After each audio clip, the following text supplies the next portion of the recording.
sports. We are Black Horse. We are Sports Zone.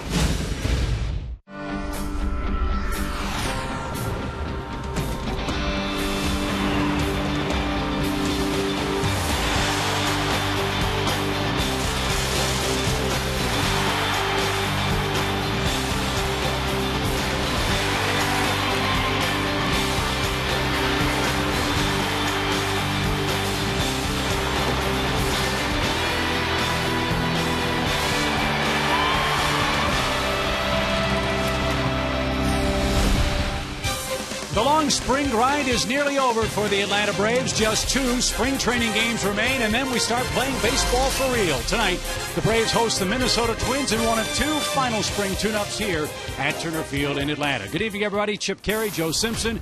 Great to be back at Turner Field. The ballpark looks terrific. It does. Let's hope that the weather cooperates so we can get these 2 games in with the Twins. It should be fun. Twins a good ball club, Braves a good ball club, and we've talked all spring long about a new era. New is a way to describe this 25-man roster, which has been set now. It's not unusual to have a lot of new players on your ball club, but how about this? The Braves on opening day will have no fewer than 7 guys on their roster who have never been to an opening day with their respective ball clubs. And 2 guys in particular really went to the whip at the end of spring training to make this club. Brandon Hicks, who can play shortstop or third base, really hit the ball hard. He earned his spot on this ball club as a backup at short and third. And how about Matt Young? 28 years young, never been in the big leagues. He had a great second half of spring training. This will be his first ever taste of the big leagues, and everybody's happy for him. Always love to see and hear about stories like that in Major League Baseball. We hope to talk to Brandon, Matt, and a host of other Braves as we get you set for Atlanta and Minnesota baseball from Turner Field in Atlanta.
Yes, it is indeed an exhibition game, but for Dan Uggla, the new Braves second baseman, this will be his home debut in a Braves uniform. As Chip and Joe welcome you back to Turner Field in Atlanta, getting you set for the Braves and the Minnesota Twins. We know part of the last couple of years the Braves have been looking for some right-handed thunder. They've got one of the best home run inning second basemen in history now on their side. Well, not only that, they've taken a guy away from the Florida Marlins that was just killing the Braves. I mean, Dan Uggla seemed to feast on Atlanta pitching every time he faced the Atlanta Braves. I asked him tonight, I said, do you need any help in me describing the ins and outs of Turner Field to you? And he goes, no, I don't think so. He's been here before, and what a career he's already established prior to coming to Atlanta, averaging 27 or more homers all 5 years. Last year, career highs. And, oh, by the way, he's a guy who goes to the post every day, too. And he loves hitting in this ballpark and loves wearing that Atlanta Braves uniform. I'm happy to be here, and this team was already really good before I got here, and you know they've got a great clubhouse, they've got a great front office. I mean, everybody that's involved in this organization, you know, players and staff, they're top of the line. And it's exciting to think about what Dan Uggla's damage ratio will be in this ballpark this season in Atlanta. Well, it'll be fun for Freddie Gonzalez, too, because he can flip-flop Brian McCann or Uggla in the cleanup and 5 spot, depending on who's pitching. So some flexibility there for the Braves manager. Dangerous-looking Braves lineup, and it's in store for the Minnesota Twins tonight. Christian Martinez pitching for the Braves, Nick Blackburn for the Twins. We square off in the first of 2 exhibition tilts at Turner Field next.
They're brought to you in part by Honda Lawn and Garden.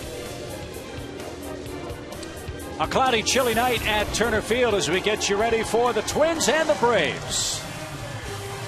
Ron Gardenhire, the American League Manager of the Year, has won the American League Central 6 times in the last 9 years for that Minnesota ball club. They figure to have another terrific season this year, Joe, if they can stay healthy in American League play. And it's just not some spot injuries here and there, Chip. It's to key players. In fact, they didn't have the middle of their lineup available to them in spring training until about March 15th because of the concussion issues with Justin Morneau that still plagued him. And Joe Mauer's bouncing back from knee surgery. He's only got 19 at-bats all spring. But it is still a very dangerous Minnesota lineup. They've gone 19-11 so far this spring. A lot of speed at the top of the order. A new import into Yoshi Nishioka, the new second baseman they have signed. Of course, you know about Joe Mauer and his great pedigree. One of the great hitting catchers in Major League Baseball here in 2011. And they'll go against Christian Martinez, who gets the start tonight. Freddie Gonzalez wants to go with his bullpen tonight. It will be a steady string of guys getting an inning or 2 of work all night long. Christian gets the start. He came from the Marlins last year after he was placed on waivers. And the reason he's made the club this year, not only did he pitch well this spring, with the exception of his last outing down in Florida. Up to that point, he'd been outstanding. But his versatility, he can pitch 1 inning, he can pitch 2 innings, he can pitch 5 innings out of the bullpen if you need him to, or make a spot start. He's a guy with kind of a rubber arm, and he'll be very valuable to Freddie Gonzalez in the bullpen. So he's ready and loose. Here's the defense behind Christian this evening in Atlanta. Prado, McLeod, and Hayward left to right in the outfield. There's your opening day infield as well. David Ross catching tonight. Brian McCann will serve as the Braves' designated hitter. Umpiring crew tonight. DJ Rayburn will call the balls and strikes. Marvin Hudson, Toby Basner, and Derek, I think it's Crabble, will be working around the horn for the umpiring crew tonight. And the reason we've got bases on there is because they'll rotate around tonight. Is about every 3 innings they'll change spots. So Christian Martinez ready to go. So is the speedy Denard Span, the Twins' center fielder.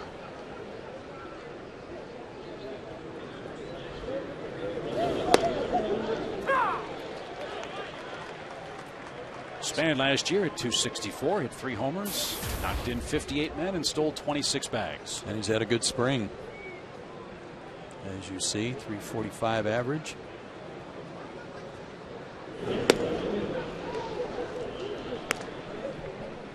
Braves got rained out yesterday down in Orlando and left their camp down there about 8 o'clock to come back to Atlanta.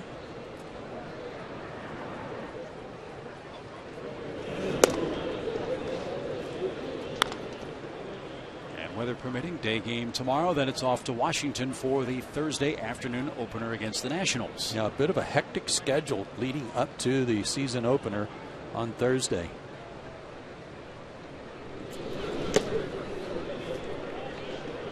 Now 3 balls and a strike to Denard Span.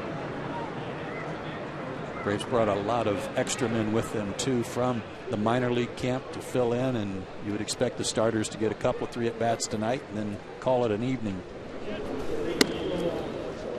And Span draws a leadoff walk to start the game tonight. David Ross and Christian Martinez might be tested early with the speed of Span at first base.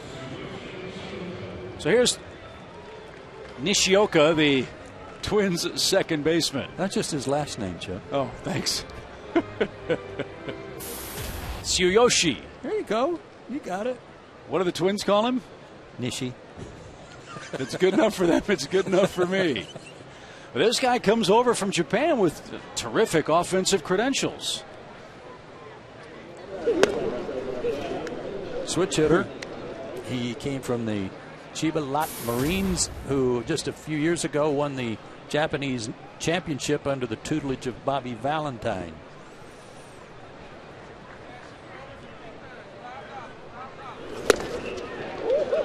And like a lot of left-handed hitting Japanese players, he's running out of the box as he's swinging. He's quick down the line. And as you said, Chip, they're going to have a lot of speed at the top of the order if these 2 guys stay up there, Span and Nishi. Who hit 346 in Japan last year. That won the batting title. And a chance for Prado in left.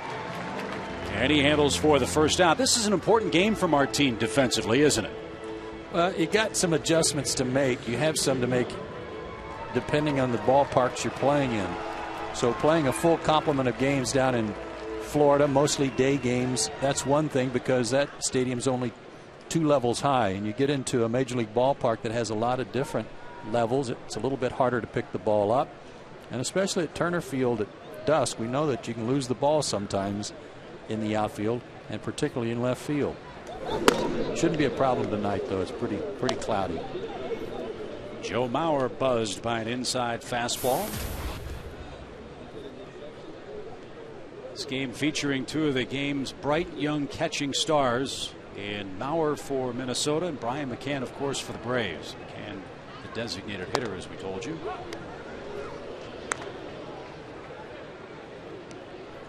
Six full seasons now in the big leagues for Mauer, plus part of another, and he's already over 1,000 hits in his career. 327 career batting average.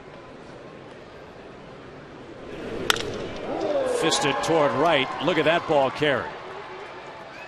And Jason Hayward, 2 steps on the warning track, hauls it in. You saw him doing a little tiptoeing out there too, because again, you come to Turner Field, it's a little different setup than it was down at Disney's Wide World of Sports. And it's a little deeper to right center. Right here, he was trying to set himself to backpedal a little bit, and he wasn't sure how close he was to the fence. So even for Jason, a little adjustment. So Span still at first, now 2 outs, and here is Justin Morneau. The Twins would love to see this guy play a whole lot more than the 81 games he played last year. Was inadvertently kneed in the head in July, and that cost him half the season with a concussion. And you talk to the Twins people, how far back is he from that concussion? Well, first of all, it was an injury not a whole lot unlike the one suffered by Ryan Church in this ballpark a few years ago when he collided with the knee of Yunel Escobar. Morneau says he's ready, but the doctors have not yet cleared him to play opening day. It's just he thinks just a formality because he says he's ready. He got off to a very slow start when he came back in the middle of camp. Went 0 for his first 13, but he's beginning to pick it up a little bit.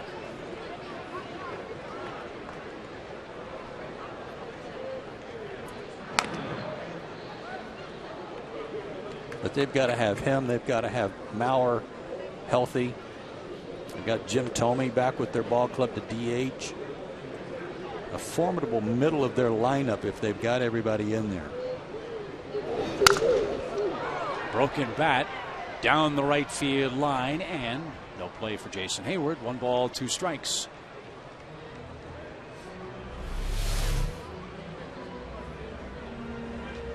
Guy, former MVP, and got sawed off there a little bit.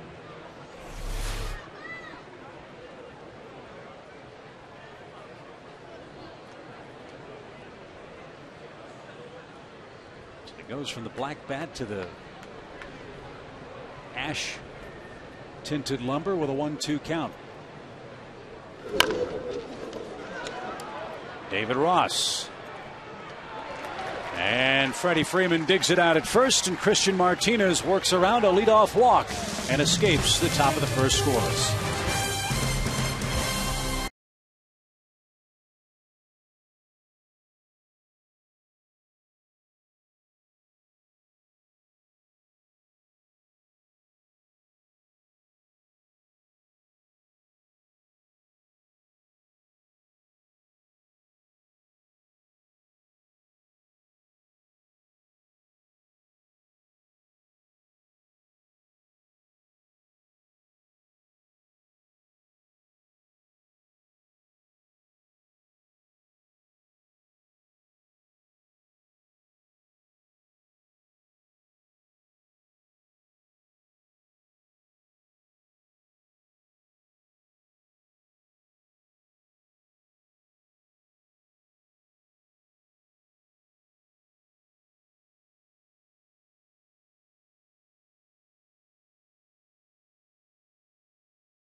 Field for the first time in 2011. One of 2 spring training tune-ups here at Turner Field. And here's how Freddie Gonzalez lines them up tonight. Martin Prado, Nate McLeod, Chipper Jones. That trio has been very, very productive this spring. Dan Uggla, the cleanup man. David Ross, with those blazing feet, will catch and hit ninth. And Nick Blackburn on the mound for the Twins. He figures to be their number 3 starter in their rotation. 29 years old, 6'4", 240 out of Ada, Oklahoma. He really had to pitch his way back into the rotation. He was a 10-game winner last year, 10-12, but had an ERA very high, as you saw. And another number that kind of stood out, he averaged less than 4 strikeouts per 9 innings. That was the lowest in Major League Baseball among pitchers that had 150 or more innings pitched. And the first pitch of his night is ripped into left field by Martin Prado. All of their starting pitchers that are scheduled to be in the rotation were in double digits in wins last year. But for Nick Blackburn, he gives up a ton of hits. He gave up a batting average of over 300 against him last year. He just relies on some change of speeds, some ground balls to get him out of jams. He's not overpowering. And he wasn't healthy either last year, was he? No, he had some elbow issues, too, that hampered him.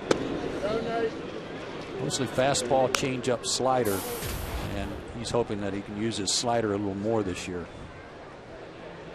Good spring for Nate McLouth.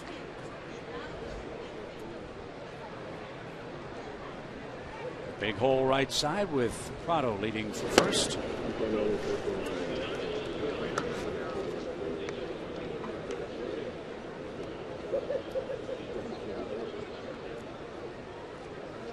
You talked about this and mentioned it a couple of days ago, Chip, when we were down in Orlando. Nate, just 3 strikeouts in 71 plate appearances in spring training. When you think of the troubles he had last spring in making consistent contact, that's as dramatic an improvement as any other stat that you use when you talk about Nate McLouth's year so far. He's just so confident right now, so jacked up about the improvements he's made, in a bit of a return to normalcy for him, that he can't wait to get going. Prado's running. Pitch lofted into shallow right. Nishi is there, and that'll be a double play.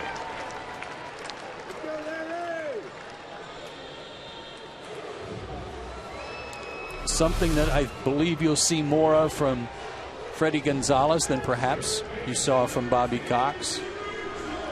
Maybe a few more runners in motion, more hitting and running. There was a case that backfired. Well, Chipper Jones is in the box. He's pronounced himself ready for regular season duty. And you look at his stat line for the spring, you can see why he feels that way. He's something to watch in batting practice, Chip. It's amazing what he's doing right now, how hard he's hitting the ball. And I said to his new hitting coach, Larry Parrish, and to Carlos Tosca, the bench coach for the Braves, I said, I don't even remember him hitting the ball this hard in batting practice in the last couple of years. Everything is just right on the button.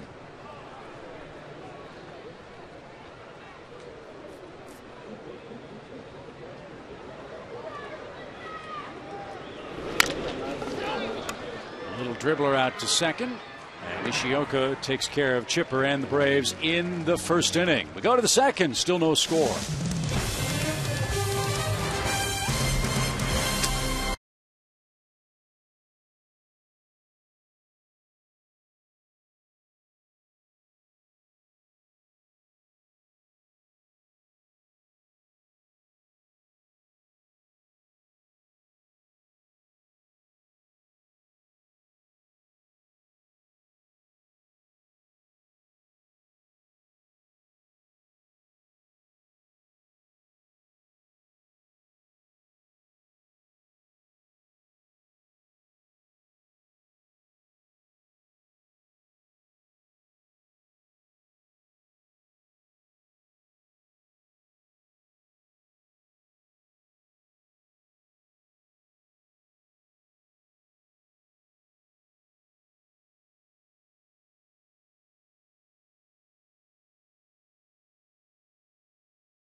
Second inning, still no score, and as we told you, this will be a bullpen game tonight for the Braves. A chance to get their relievers some final pitches before regular season play begins Thursday. And first man out of the pen tonight for Freddie Gonzalez is veteran Scott Linebrink. Yeah, this is 10th year in the big league. 6'3", 220. Lives now in Austin, Texas. Texas is his home state. Last year you see his numbers with the White Sox. The Braves got him in December in a trade for minor league pitcher Kyle Cofield, and Braves also got some cash considerations from the White Sox to make that deal work. But he's been in at least 50 games each of the last 3 seasons for the White Sox and Ozzie Guillen. He throws hard, has a good sinker and slider, and a very good addition to this Braves staff. Would it be safe to say, Joe, that Linebrink is going to fill the role that Takashi Saito had in the bullpen last year for the Braves? Yeah, I'd say that's probably accurate. He's going to be a 7th or 8th inning guy, and mostly 8th inning, setting up the 2 kids, depending if they're used in the 8th inning, Venters and Kimbrel. So Linebrink will start the second with Delman Young. He too a Minnesota player that's had a terrific spring, and last year had a gigantic year for the Twins. Drove in 112 runs.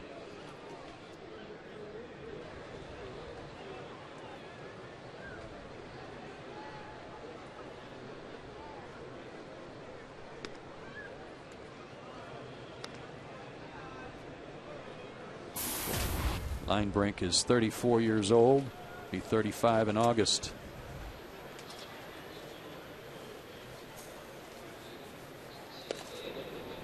Good pitch.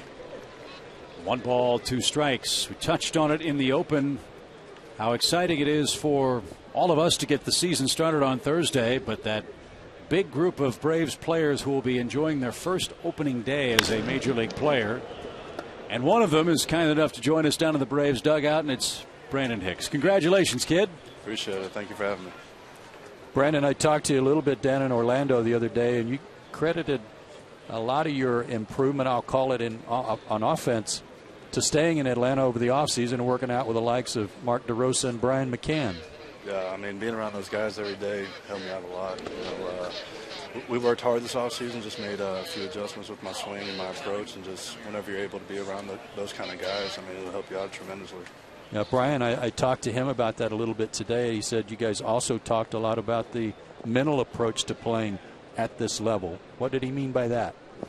I think he's just talking about just how you got to bring your A game every single day and just be consistent. You know, I mean, the only way you're going to stay up here is if you can do that throughout the whole season, every single day. Take us through the last 2-3 days of spring training when you didn't really know what your fate was going to be. What was that like for a player in your position? I mean, it was exciting. You know, there was a lot of guys that were playing well in camp that, I mean, I didn't know which way I was going to go because so many guys play well, but I mean, it's just excited thinking about, you know, I set myself up to even have a chance to make the team. What did Freddie say to you when he called you in? He told me that they were finalizing the roster, and he kind of paused for a second, and he told me that I made the club. And a big smile came on my face. Who was the first person you called? I think I called my mom after I waited till after BP and after stretch, then I gave my mom a call and told her. A little crying going on there too? I don't think she's crying. I think she's just super excited. Well, that's talking about you. Oh, no. I tried to hold my tears in. Okay. Jim Thome's the hitter for Minnesota. Back for another season, trying to pick up that elusive World Series championship in Minnesota colors. Who are your biggest influences, Mr. Hicks, growing up, watching the Major League game? Talking about a baseball player? Yeah. I enjoyed watching Derek Jeter growing up, watching him in the playoffs every year, and just watching how he played the game and how he went about everything. Not a bad role model to follow. No, definitely. Not at all. 2 balls and a strike. And Thome strokes a shot into right center field.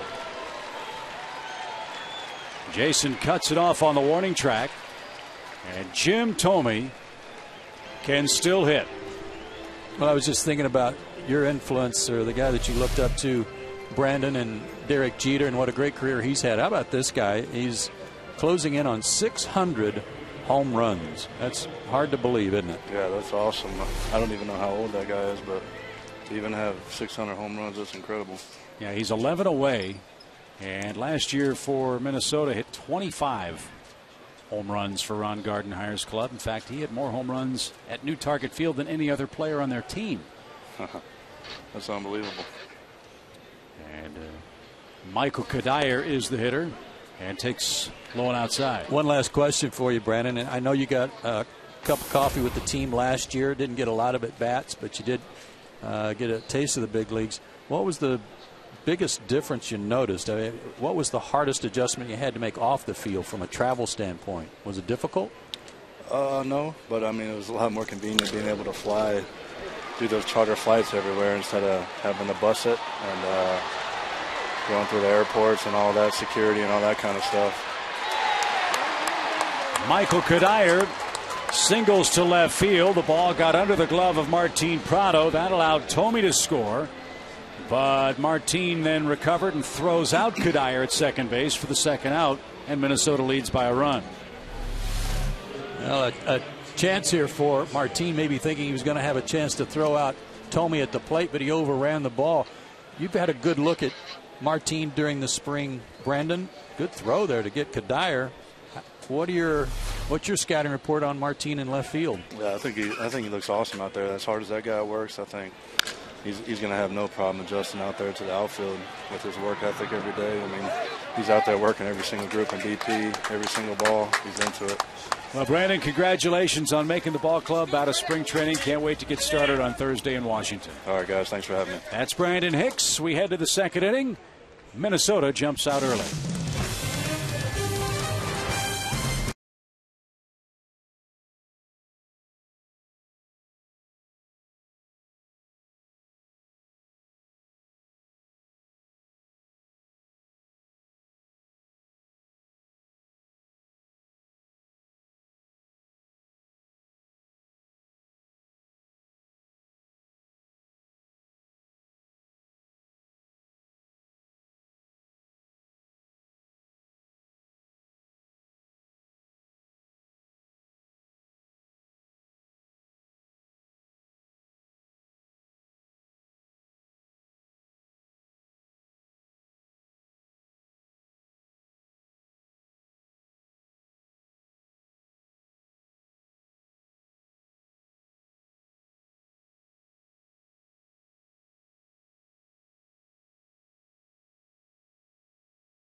Brave slugger Jason Hayward takes us home to meet family and friends and to tell his unbelievable story of how he got to the big leagues.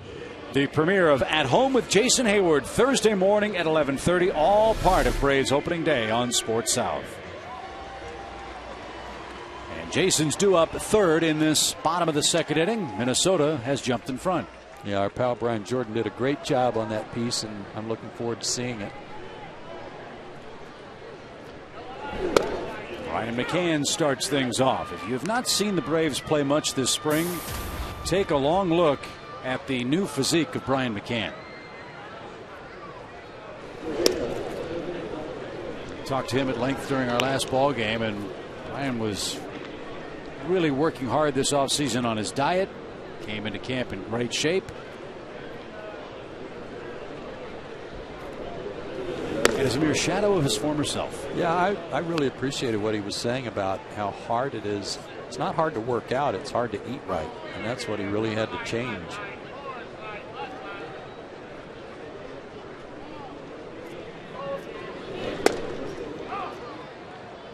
Everybody anxious to get home. I don't know that anyone was more anxious to get back to Atlanta than Brian.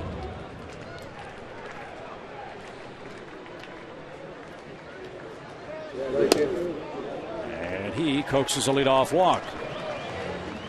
First of those from Blackburn tonight. Here's Dan Uggla. Everyone pretty much agrees, especially the veterans, that spring training's about a week too long. Well, for guys like Brandon Hicks that we just spoke to and Matt Young, they needed that extra week to show what they could do and win a spot. But I was talking to Eric O'Flaherty a couple of days ago, and he said, you know, every year I say I'm not going to come down real early and start workouts too soon because of how spring training gets long. He said, but I can't help it. I can't wait to get started. And then every year at this point, I'm going, why did I do that? As Dan Uggla bats for the first time. Another great year with the Marlins last season.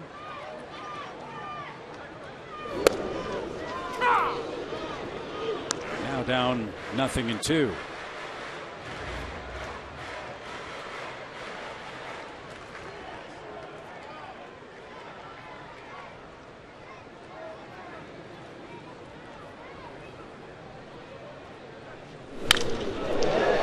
Driven to right, but playable for Kadire. And McCann back at first now with one out. Here is Jason Hayward.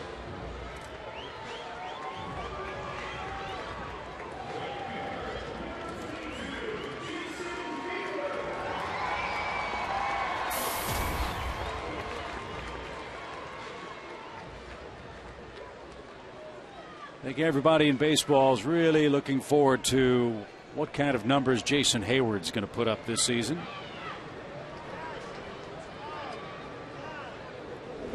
That ball smoked. But the Twins turn a nifty double play, and that retires the side. Nothing doing for the Braves in the second. Minnesota leads by a run.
Atlanta tonight. Minnesota has an early lead after 2 innings of play.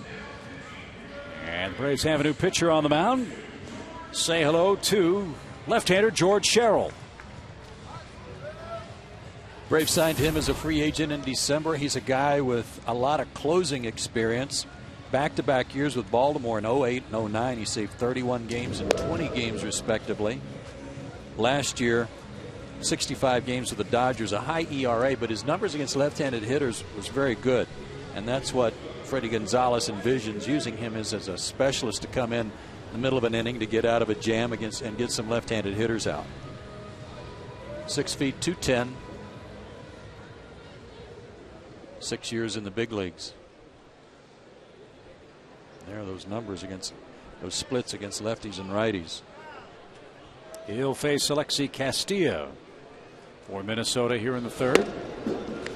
Castillo, part of a new look middle infield defense for Minnesota in 2011.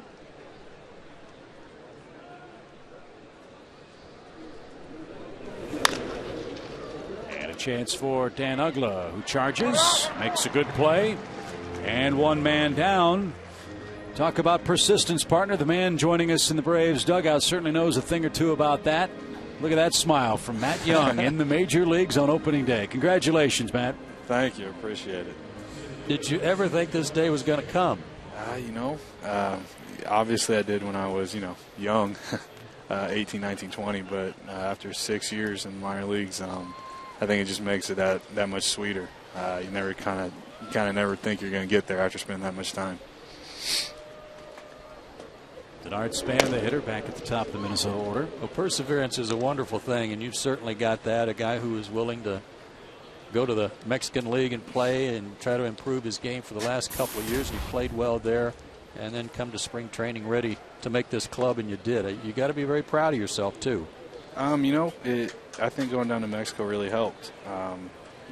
Learning how to hit breaking ball pitches and kind of set up pitchers. Stop just looking dead red. And, I think that was a big step in helping me get to where I am right now. Ask you the same question we asked Brandon Hicks. What was your reaction, and what did Freddie Gonzalez say to you when he told you you made the team? When he told me I made the team, I don't really remember what he said after that. To be perfectly honest, I kind of just put my head down and was staring at the ground. And I think I must have said thank you about 150 times. It was one of those things. He had to tell me again what he said, because, like I said afterwards, like I kind of blacked out, like old school. Like what just happened? What happened? What'd you say? So it was definitely the highlight of my career right there. Well, you're an undrafted player. That hardly ever happens anymore for a guy to slip through the cracks. You played at the University of New Mexico. What made you decide to sign with the Braves originally? My junior year at New Mexico, I had a really good year, and didn't get drafted, and kind of being young was mad, and wanted to come home and play my senior year in Texas, close to my family and friends, because I figured if it wasn't going to happen that year, it wasn't going to happen. And Chris Nobbenshoe, the area scout in Dallas, saw me play and found out that I was trying to get out of New Mexico. They wouldn't give me my release, and so he was like, well, let me make a call. And the next day, the day before I went back to school, he called me up and said, do you want to be a Brave? And I couldn't have said yes quicker. It was one of those things where you grow up watching TBS, and the Braves are on all the time. And to be able to sign that contract with the Braves was, outside of it being the Rangers, who I grew up, rooting for, it was a dream come true. Have you had a chance to talk with Chris since you made the ball club? You know what, I haven't. He's changed his number so many dang times that he's not in Dallas anymore. I think he's the Four Corners guy now. So, that is definitely one of the phone calls I need to make once everything dies down. My phone has been ringing off the hook from numbers of people I didn't even know had my number. So, definitely I need to call him before opening day, because I know he's as happy. He's probably as happy as I am that I made the opening day roster.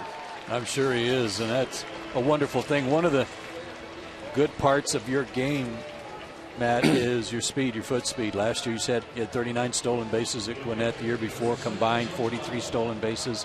Has Freddie talked to you about that, about giving you a chance when you do play and get on base to take advantage of that? We talked early in spring about him wanting to be more aggressive on the bases, and that's definitely a good thing coming from him, from the manager. From my perspective, that's my game, and that's something I want to do. I look forward to doing when I get on base. I'm always looking to steal a base or take an extra base, and so when we haven't really talked specifics, but when he told me that, I kind of, not knowing, being naive, thought that maybe that would help my chances to make this club. Well, it certainly is a valuable part of what you bring to the table, and hopefully you'll be able to use it a lot. You have one more question to answer, and it's going to have to be something that you settle this debate now. Oh, no. Yeah. I can only imagine.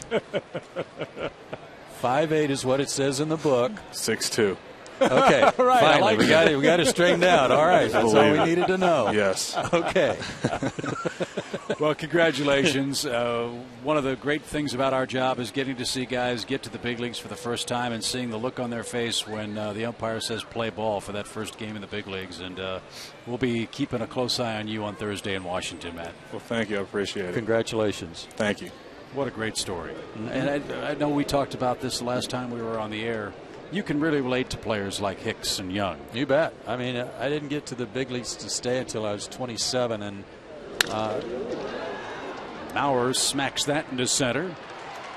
And Span will tag from third and score to give Minnesota a 2-0 lead.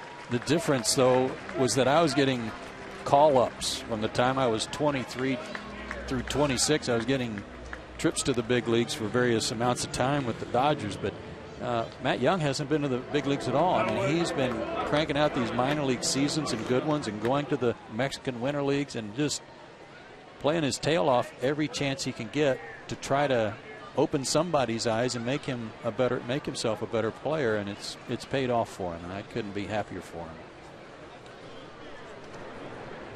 Justin Morneau will be the hitter. Brooks Conrad, case in point, last year, the year before, I think he got some time in with the Braves and had some key hits, but made the opening day roster at age 30 last year. So Brooks can certainly relate and share some stories with him.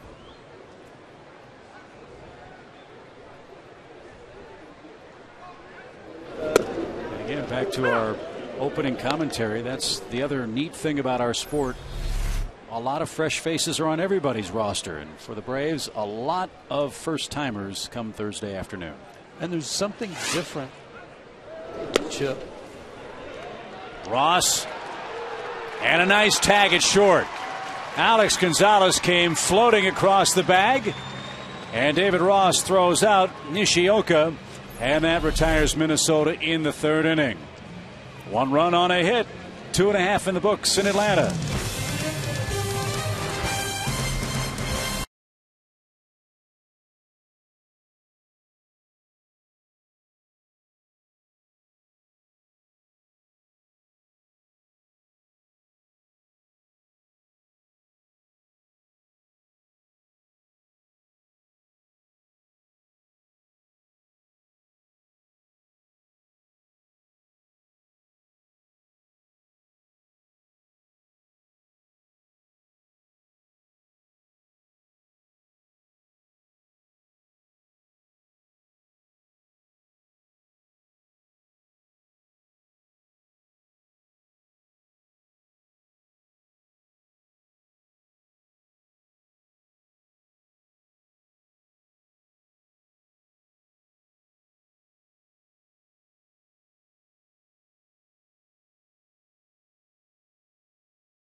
Freddie Freeman and David Ross are coming up for the Braves now in the home half of the third inning.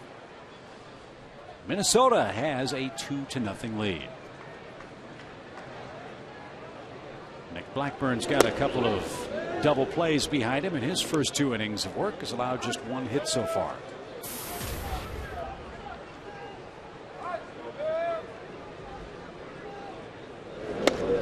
Everybody's really been raving about the defense this spring from Alex Gonzalez. Not that he hasn't always been a solid shortstop, but everybody just can't say enough about what he's been doing. Popped up right behind the plate.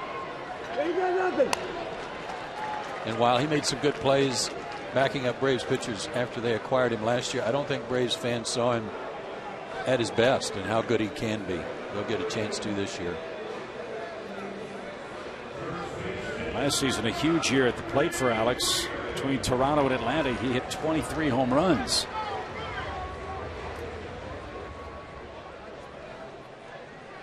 Yeah, that's a lot.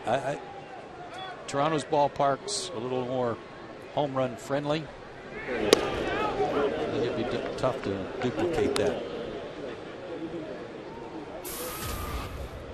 Freddie Freeman's hit a couple of spring homers. And already in tonight's game has made a couple of real good scoops over at first base.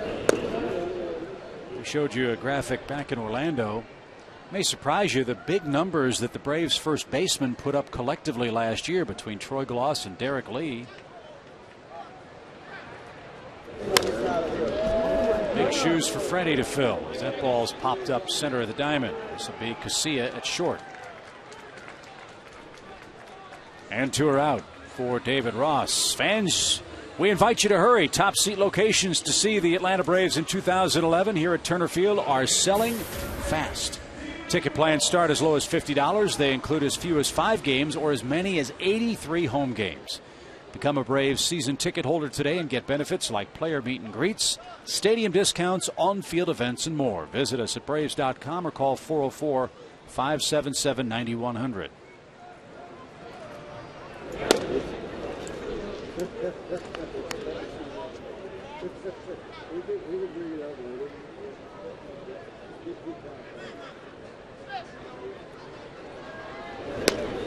Chance for David Ross to tune up at the plate tonight.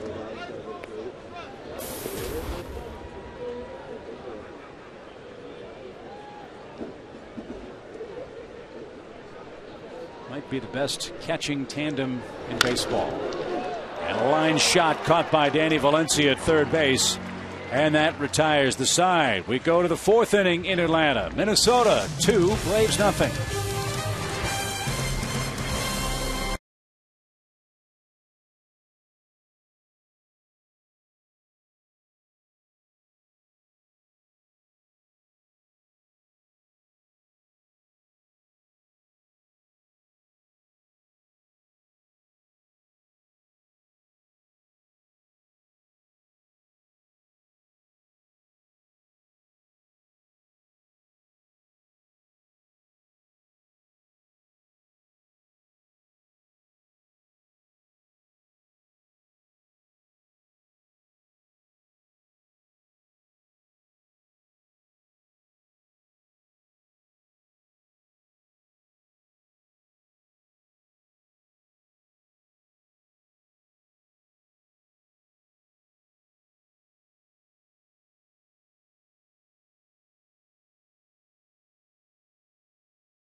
On Sports South are brought to you in part by Honda Lawn and Garden.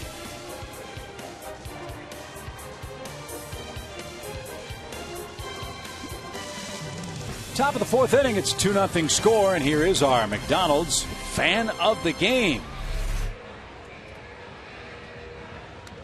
He's even got his Sports South poster with the schedule on it ready to go.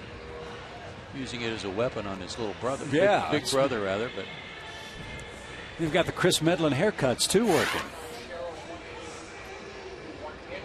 As we head to the 4th inning, we welcome Peter Moylan to the mound at Turner Field. And he's had a good spring. He's only given up a couple of runs in 8 games, but more importantly, 1 walk against 10 strikeouts in 8 2/3 innings. And he was in over half the games last year, as you see, and had a terrific year in a setup role for the Braves. And Joe, another guy that really worked on his body in the offseason, lost a lot of weight, came into camp in great shape. Lost about 20 pounds, he said. Justin Morneau will start it off.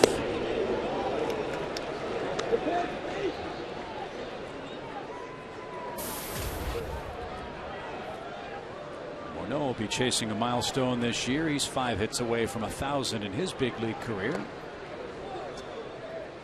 Well, the Twins need their offense to remain healthy and solid.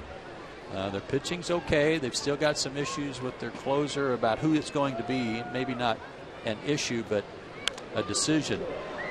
Beginning of the season, Matt Capps and Joe Nathan, who's coming back from elbow surgery, will share those duties until it's apparent that Nathan is ready to take over. But the Twins are going to have another dogfight on their hands in that division with the White Sox and Tigers. And you mentioned their offense. Now that they're used to playing at Target Field, maybe some of those offensive numbers, which took some shots last year, will improve. Most notably, Joe Mauer. Yeah, he went from 27 homers at the Dome to 9 last year. No problem for Martin in left. Morneau retired for the first out. Well, we saw the Twins last season. Remember, it was a long road trip for Atlanta. It was the final stop on a 3-city journey. And the Braves and Twins played at Target Field. 3 of the best games, I thought, all year long. I agree. Just great baseball. They were. I don't remember them all being one-run games, but they were all really tightly contested and great execution, good defense, really good baseball to watch. Our producer Joe Vincius reminds us, remember the squeeze play that Bobby Cox called with Brooks Conrad and the great reaction for Eric Hinsky? If not mistaken, that was also the road trip where Nate McLeod had the concussion running into Hayward in Arizona before we got to Minnesota. It was a trip the Braves came back with a winning record on. It was L.A., Arizona, and Minnesota, I believe, were the 3 stops. Yeah, I think it was a trip that made the team realize, you know what, we're not just on a good roll right here, we're pretty good, and we can win this division.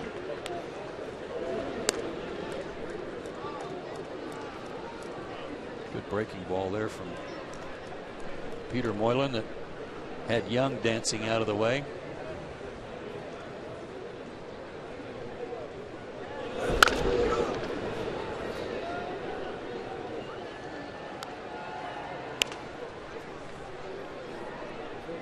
Two balls, 2 strikes.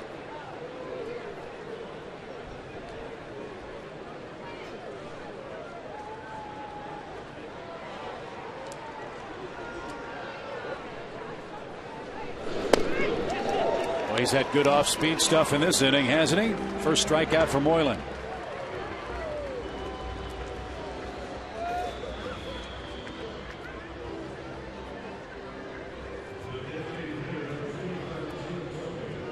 Well, he's been answering your questions all year long, and this week Kentucky's coach John Calipari has a brand new mailbag. Hear what he says about his upcoming Final Four matchup against UConn.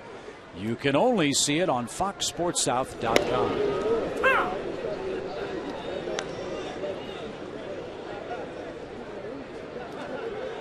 Here's Tomey.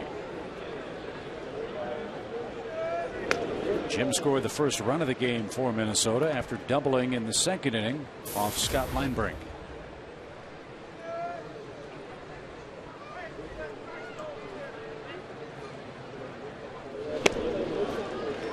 Thought I saw John Calipari on Dancing with the Stars last night till I realized it was Ralph Macchio. Oh, Chachi? God, they're like twins.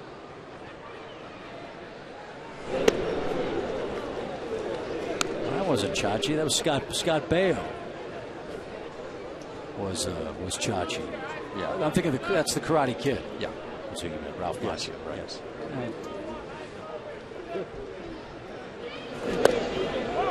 At our house, if it doesn't involve an animated race car, it's not on the television. Doesn't exist. No.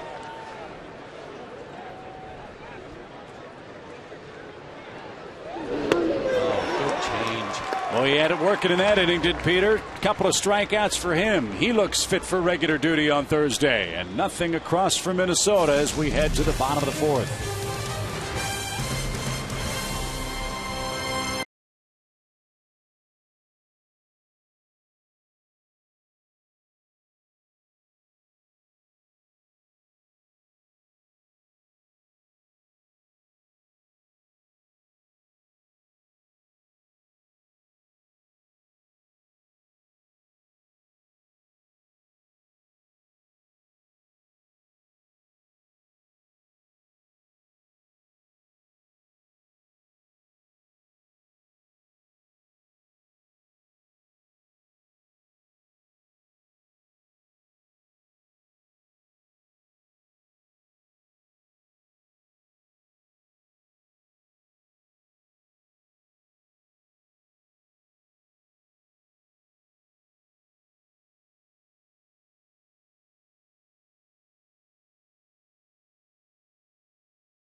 That glove someday as we take a look at our Honda Lawn and Garden game summary. Minnesota partner leads by 2. And the only hit for the Braves so far was a leadoff single by Prado in the first inning. And he will begin the fourth for the Braves. Nick Blackburn pitching well. Well, we were told he'd only go 3 innings, but still out there. Talked with Ron Gardenhire about his plans for the game tonight for Minnesota, and he said with the weather tomorrow might do some things we wouldn't normally do with one more exhibition game to play. Up the middle. Casilla takes care of Martin for the first out.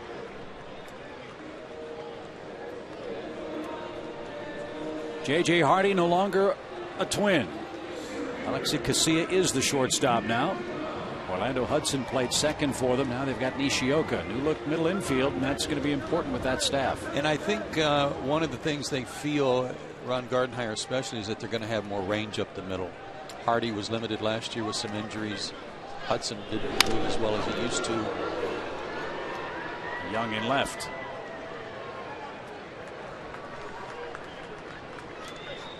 So they're hoping those two guys can combine up the middle to take away a lot of hits and turn some double plays for the Twins. Their rotation pretty solid. Like I said, all of the starting pitchers were in double figures last year. Their opening day starter is going to be Carl Pavano, who won 17 games for him last year, and they open up in Toronto. Francisco Liriano, the left-hander, won 14. Blackburn won 10. Number 4 guy Scott Baker, he won 12 games, 12-9, and Ron Dunsing kind of came out of nowhere, out of the bullpen for them, and went 10-3. Chipper slices that ball to left, and Nick Blackburn has thrown 4 shutout innings at the Braves here at Turner Field.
for Peter Moylan in the 4th inning. Recorded a couple of strikeouts, and now he gave way to Jay Chapman, a man we saw last time we were on the air down in Orlando. Yeah, he's out of Panama City, so almost a homeboy for Atlanta Braves fans. That part of the world. Worked a couple of innings the other day. No hits, no runs, walked 1, struck out 2. There are his numbers last year at Jackson, Mississippi. So Freddie is following exactly what he said he was going to do, and that is a pitcher an inning to get some guys some work. By the way, an update on Jair Jurgens, and this came from Frank Wren today, that Jair threw on flat ground today, meaning he didn't pitch off the mound, just played some catch. And depending on how he bounces back tomorrow, they will let him throw off the mound, test him. But he doesn't have any problems with this, I don't want to call it an injury, but this pain in his side. He can run, he can do sit-ups, he can do everything really he can throw, but it's painful to the touch. So I think a determination will be made after tomorrow if he can throw off the mound, if he's going to be able to take his start in Milwaukee. And if he can't, then Mike Minor would take it. Good pitch. And because you post-date a disabled list going back to the day that Jair was hurt, he would actually be eligible to come off the DL a week from Saturday, so he'd only miss 1 start. Dyer swings and misses. Chapman strikes him out. And 1 away for Minnesota in the 5th. Yeah, I talked with Freddie about JJ's situation as well before the game, and that's exactly what he said. He said, we need to get him off the mound. And he said exactly what you did. If he can't pitch off the mound, then we can't take a chance pitching him in Milwaukee. So hopefully that'll come tomorrow, and there'll be no problems, and it'll be a moot point.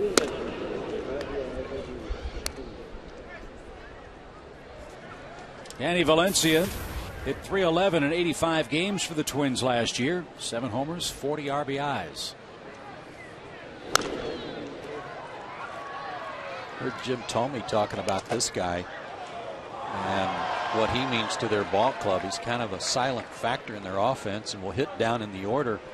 But he said because he's got some pop, he will be a important part of their team. The American League, of course, with the DH hitting in the bottom of the order with some run-producing potential. Well, like Matt Young, who was an undrafted player, Valencia was a 19th round selection. He was not a real high bonus baby prospect for Minnesota. They took him in the 2006 draft out of the University of Miami.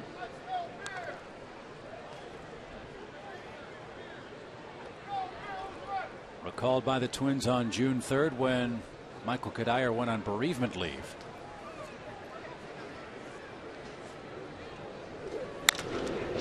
Deep short. Alex skids to a stop and got him. What a play.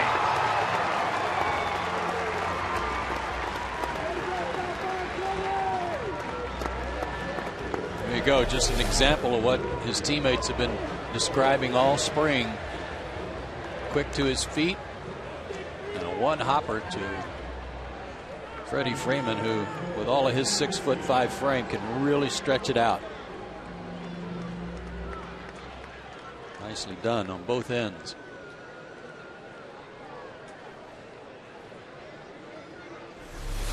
So Chapman gets a couple of quick outs, and here's Casilla again.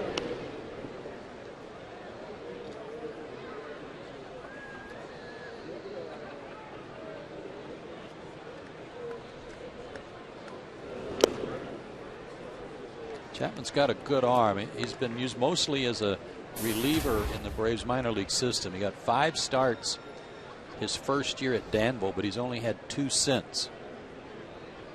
And had 13 saves in 2009 at Rome.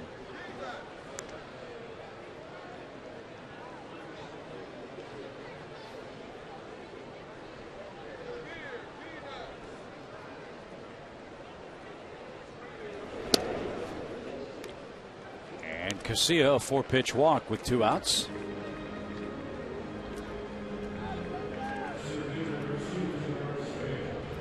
And fans, we invite you to get your tickets today for opening weekend, and don't miss the Avett Brothers free post-game concert presented by Coca-Cola and Delta Airlines after the Braves and Phillies play on Sunday, April 10th. For tickets, visit Braves.com/Avett Brothers. As of right now, that'll be Tim Hudson on the mound for the Braves opening night here at Turner Field against, we believe, Cliff Lee for the Phillies.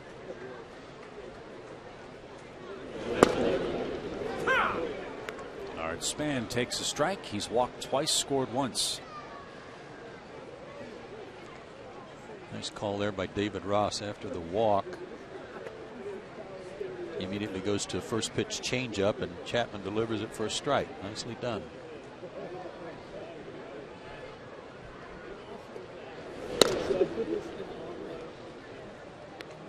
And you got to understand too that getting an invitation to come with the team on the charter to Atlanta for these 2 games and get away from the minor league camp, you're going to be a little pumped up when you go out there. I'll bet.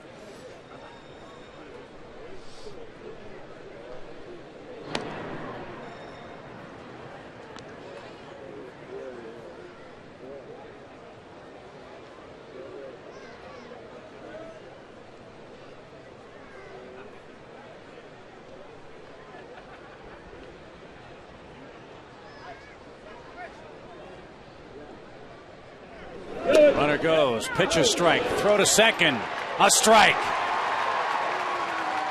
David Ross with his second caught stealing of this game. Called for a fastball away. He must have been anticipating some running there, and he guessed right. Perfect throw, nice way to end the top of the 5th. Braves down 2-0.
Behind the plate tonight for catcher David Ross. Just classic textbook stuff, the way he throws and how he gets these runners out. Watch how quick he is shifting his feet and getting rid of the baseball. Now then, during the course of the season, we're going to do some things this year and bring them to you from the players, clinic-wise, telling you how they do things that might help young players, might help you fans at home understand why a guy does things a certain way. And one of the things, in fact, I talked to David about it tonight, is we'd like to get him out early one night and have him describe for us what he does to get rid of the ball so quickly. So you can look ahead this year to some of our broadcasts where we will do some of those clinic-type presentations. Jeff Manship, the new pitcher for Minnesota. And he pumps over a quick strike to Brian McCann. Nick Blackburn looked very impressive for the Twins. 4 innings of 1-hit baseball. And Joe, as you mentioned, Blackburn doesn't strike out many. Didn't tonight, but leads by 2. And pitched real well. This is Jeff Manship. His friends call him Manfred.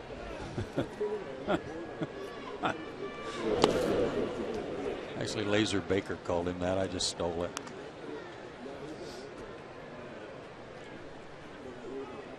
14th round pick by the Twins. That was back in 2006. He's out of Notre Dame. Years and years ago, when the Twins were a small market club, they really had to rely on their drafting and developmental system, and it served them very well. And ship another product late in the draft that's made it to the big leagues and is a part of their plans for 2011. You make a good point, Chip, and that is that they couldn't make many mistakes, especially on their first 5-round type picks. Yeah. They had to be right, and they were successful most of the time.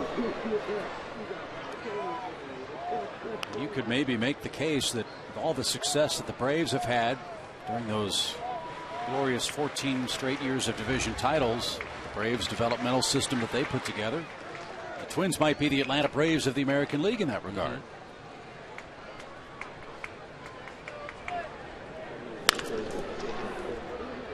To second, and now one out. I think that's a fair comparison. Here's Dan Uggla. Dan flied to deep right his first time up.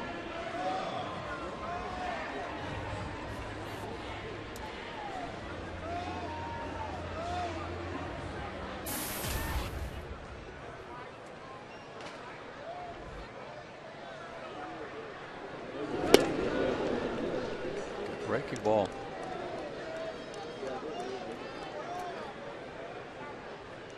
Twins are going to have 3 left-handers in their bullpen, just like the Braves, and 4 right-handers. But again, their closing duties will be shared early on. Matt Katz came over to the Twins, you might remember last year, in a deal from the Nationals.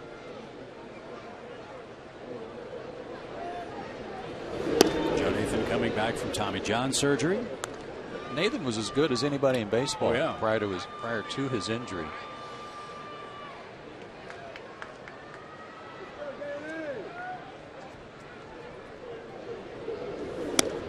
Can the Twins win the Central? Oh yes. Don't ever bet against them. Not with the way they play baseball. Not with Ron Gardenhire at the helm. There's no messing around with this team. They play the game right. He and Bobby Cox, I think, were, out of the same page of the phone book, let's say, in terms of baseball and the way you operate a game, how you expect your players to play and act and dress and be professional. And because of that, and because they're so fundamentally sound, you can never count them out. And it's interesting, too. Of course, this Freddie Gonzalez's first year following legendary manager Bobby Cox. Well, what Freddie is going through this year is something Ron Gardenhire knows all too well, because he replaced one of the most beloved managers in Minnesota baseball history, in Tom Kelly. And there's some similarities there, too, because Gardenhire was on Tom Kelly's staff for years. I mean, he knew how the Twins operated. He knew how they liked to play the game. Knew their personnel at the time he took over, and they knew him. And Freddie, of course, third base coach for Bobby Cox for several years. Convenient hop at short. And Dan Uggla is 0 for 2 tonight. 2-0 Minnesota. We're in the bottom of the 5th inning, and we invite you to take advantage of Braves Value Days and save up to $11 off each game ticket. The first Value Days of the year are coming up April 12th, 13th, and 14th when the Marlins are in town. We invite you to bring the family out to Turner Field and save big. Value Day tickets must be purchased in advance at Braves.com/Value Days.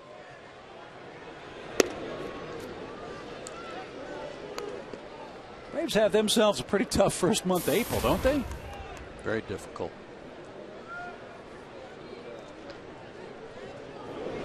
Start the year in Washington and Milwaukee, 2 drastically improved clubs.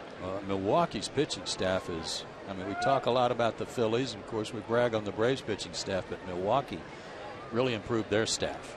Yeah, with Zach Greinke coming over, Sean Markham from Toronto.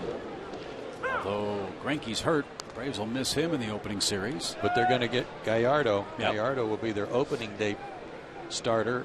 So by the time the Braves get there and in that 4-game series, they'll catch him on his second start. And he's a legitimate Cy Young candidate for 2011. And you want to talk about a tough guy. Remember in Chicago, pitching against the Cubs, blew out his ACL and continued to pitch in the game. It was a couple of years ago. They were home with the Phillies, Mets, and Marlins, and then bang, the Braves hit the road again. A long Western road trip, 4 in LA, 3 against the defending world champion Giants, and then 3 against the Padres. And then right back home with the Cardinals. This is a little bit like the old balance schedule, and the Braves making 4 trips to the West Coast this year. Part of that is interleague play, with Atlanta making their second trip in history to Seattle. That'll come at the end of June after we start in San Diego.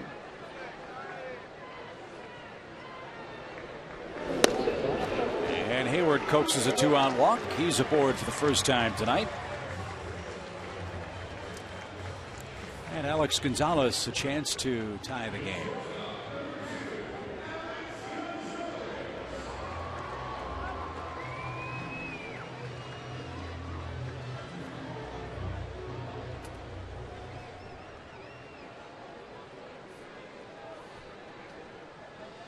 Nick Blackburn was very efficient for Minnesota. 30 pitches over 4 innings tonight. It was Manship's 22nd of this inning. And doesn't it speak to how a guy, even without, let's say, overpowering stuff, but Blackburn was changing speeds, hitting spots, and making the Braves swing the bat and put it in play, and they were hitting it at people. That's very effective.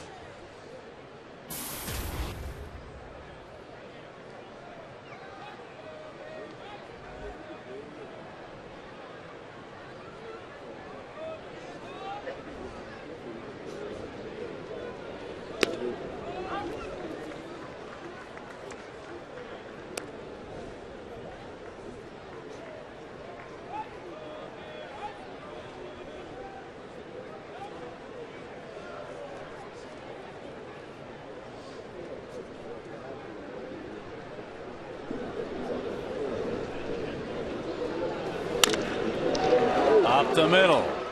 Casilla. Nishioka was off the second base bag.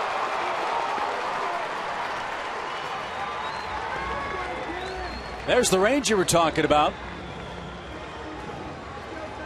But Gonzalez reaches. But was not a good decision by Nishioka. He should have gone to the bag. He wasn't going to catch the ball. And look, he's pointing like, throw it to first. Throw it to first. I'm not even at the bag. Throw it to first. But he didn't have. Casilla had no play at first base. I wonder too about if there's a language barrier between Casilla and Nishioka. Could easily be, because we're told that he speaks virtually no English.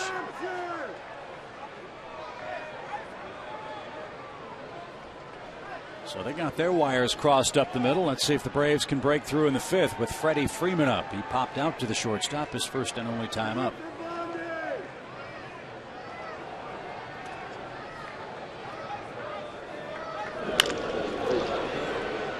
Again to short, and this time the throw is to first base, and that retires the side. Braves strand a pair in the 5th, still trail it, and we're halfway through, down 2-0.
People leave the ballpark or turn their TVs off. What I'm going to instill on our team is you play the game like you're supposed to, no matter what that scoreboard is. You know, if we lose, when the people leave, they're going to say, you know what, they battled. They gave it all they had. And Thursday on Sports South, it's Braves opening day. We're starting things off right with new Braves skipper Freddie Gonzalez. Hear his amazing story in his own words. It's the premiere of In My Own Words, Freddie Gonzalez, Thursday morning at 11 a.m., part of Braves opening day on Sports South. He can't wait to get started, just like his players.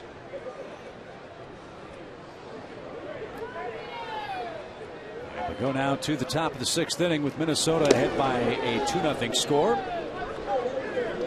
And left-hander Eric O'Flaherty in for an inning's worth of work.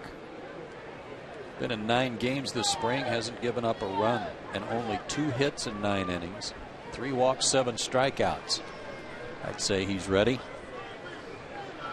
And he's fallen behind Denard Span by a 2-ball, no strike count. Another one of the men who's made the 25-man roster is joining us, and it's Mr. Excitement, Brooks Conrad. Ready to go, buddy? Thank you. How's it going? Doing great. You're like a grizzled veteran now. I guess you're just kind of showing Hicks and Young the ropes, aren't you? Yeah, you know, I'm super excited for Matt Young and Hicksy to make this club. They've worked really hard this spring and did a great job for us down there in Orlando and earned that spot. So we'll definitely have another strong bench this year with those guys added to the mix. Do they remind you of you? Yeah, a lot. You know, I mean, especially Matty Young. You know, a little guy, tough, gritty. He'll give you a great at bat every time, and just plays the game the right way. And Hicksy the same way. You can't say enough about the way those guys play the game, and we're really excited to have them with us this season. Nishioka taps back to the mound. Good play by Eric O'Flaherty. 2 down. I've talked to a lot of you guys the last few days, Brooks, about how you feel about your team, and it seems to a man everybody's very excited about what the possibilities are for your club. Yeah, without a doubt. I mean, we're building off last year. I think we got better. Obviously this year with some of the new guys, and getting Uggla over here is a huge reason for that. He like you said, I mean, everybody on this team, 1 to 9, bench. Everybody plays the game the right way and plays hard.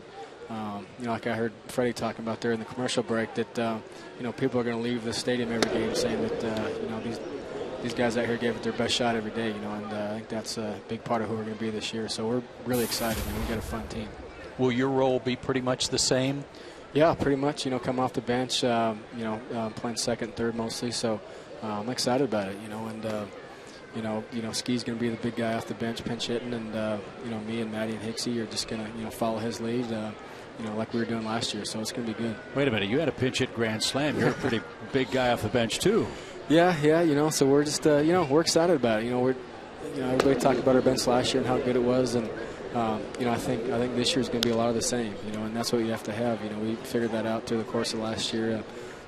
We came up with a lot of big hits off the bench, and to get where we want to be down the road, we're going to have to do a lot more of that this year. So we're excited to get that done.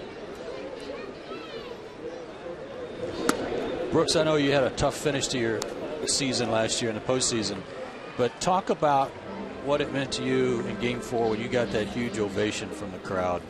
Yeah, that was awesome. It just goes to show you the type of fans we have here in Atlanta. After going through something like that, they're back there behind you the next day. So it was really special having that. It was pretty neat. Justin Morneau, the hitter, with Maurer at first. And Minnesota ahead by a 2-0 score. And popped into shallow right. Long run Uggla. Long run Jason. And he's got it. And that will retire the side. Brooksy, congratulations on making the club. We will see you tomorrow and on the plane headed to D.C. Okay, thank you. Have a good one, fellas. All right, thanks. Brooks Conrad. Bye-bye. Braves down a pair.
Begins for real on Thursday afternoon. It's opening day as the Braves take on Ryan Zimmerman and the Washington Nationals from Nationals Park.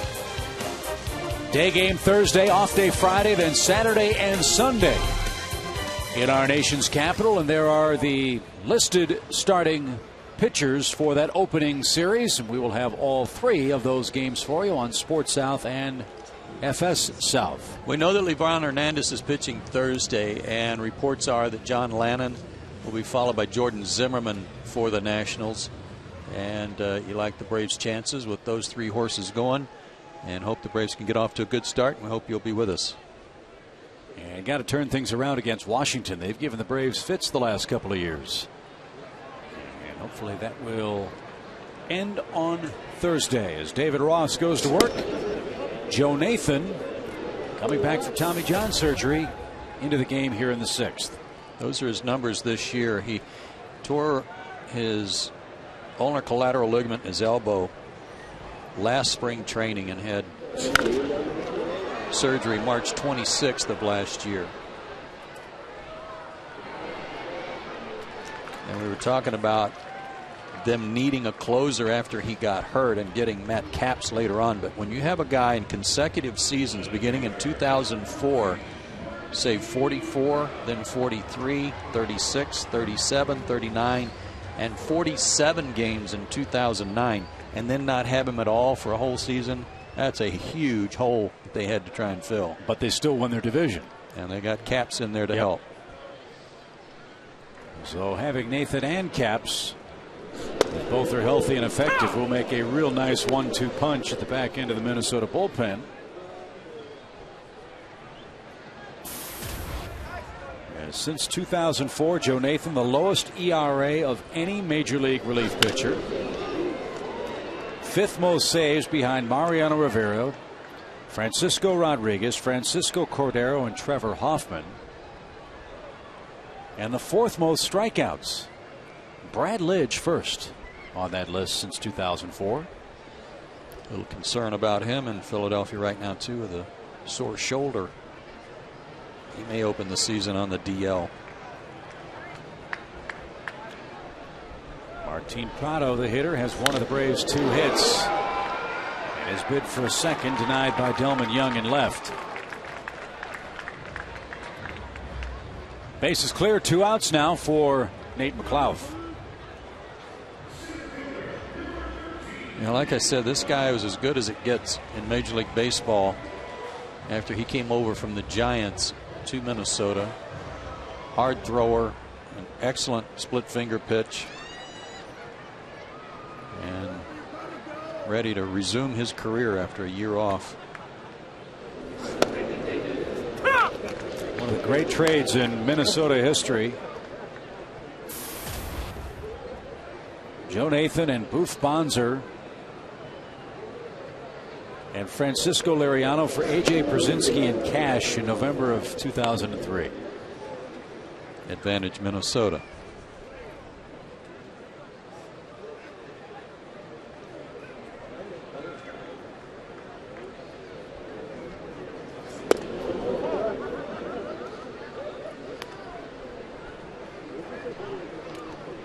And Liriano still a stalwart in their rotation too, and a 14-game winner last year.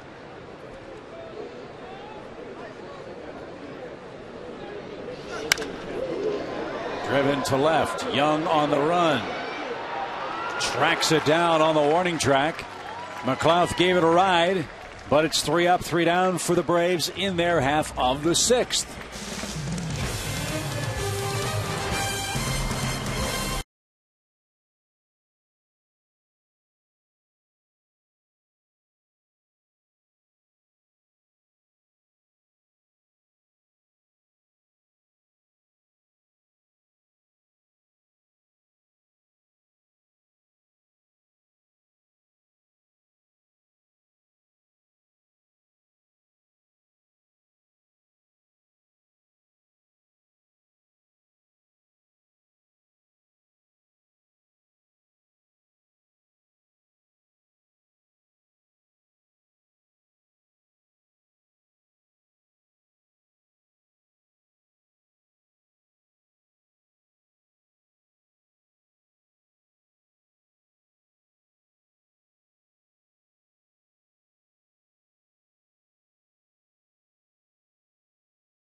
on Sports South. They're brought to you in part by McDonald's.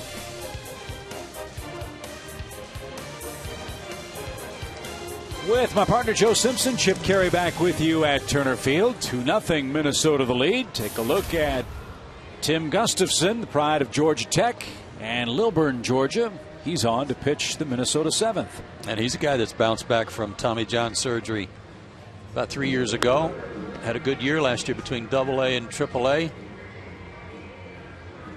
Would expect him to start the season probably at Gwinnett again. And speaking of coming back from Tommy John surgery, always good to see the smiling face of Chris Medlen down in that Braves dugout. Working on coming back, yeah. Yeah, how's it going? It's going good. Threw 60 pitches yesterday, 2 sets of 30. You know, it's going good. It's moving pretty smooth so far. I mean, once I picked up a baseball and once we got to spring, I mean, it started flying by. So it's done pretty good for me. What's been your biggest fear? Everybody talks about, you know, the fear of first picking up the baseball and throwing it and afraid your arm will fall off after surgery. Yeah. I mean, was that part of it?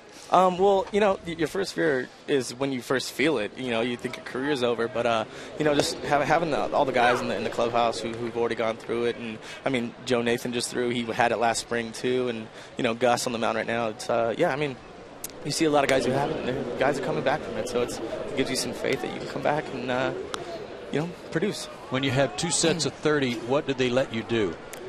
Oh, no, it was 2 sets of 30 at, like, they say 50%, but they know you're gonna, you know, not be at 50%. I don't know what 50% is. So, yeah, you know, it's more like 75. You know, it's free and easy, and everything's feeling good. So you kind of you get a little amped up sometimes, and you kind of have to back off a little bit. But you know, it's going good so far, and everything feels good. You were such a big part of the ball club last year, Chris. I know Joe and I talked about it a lot last season, that you were kind of the secret weapon that when you went down, it was a big noticeable loss in that rotation. It was more of a good luck charm thing.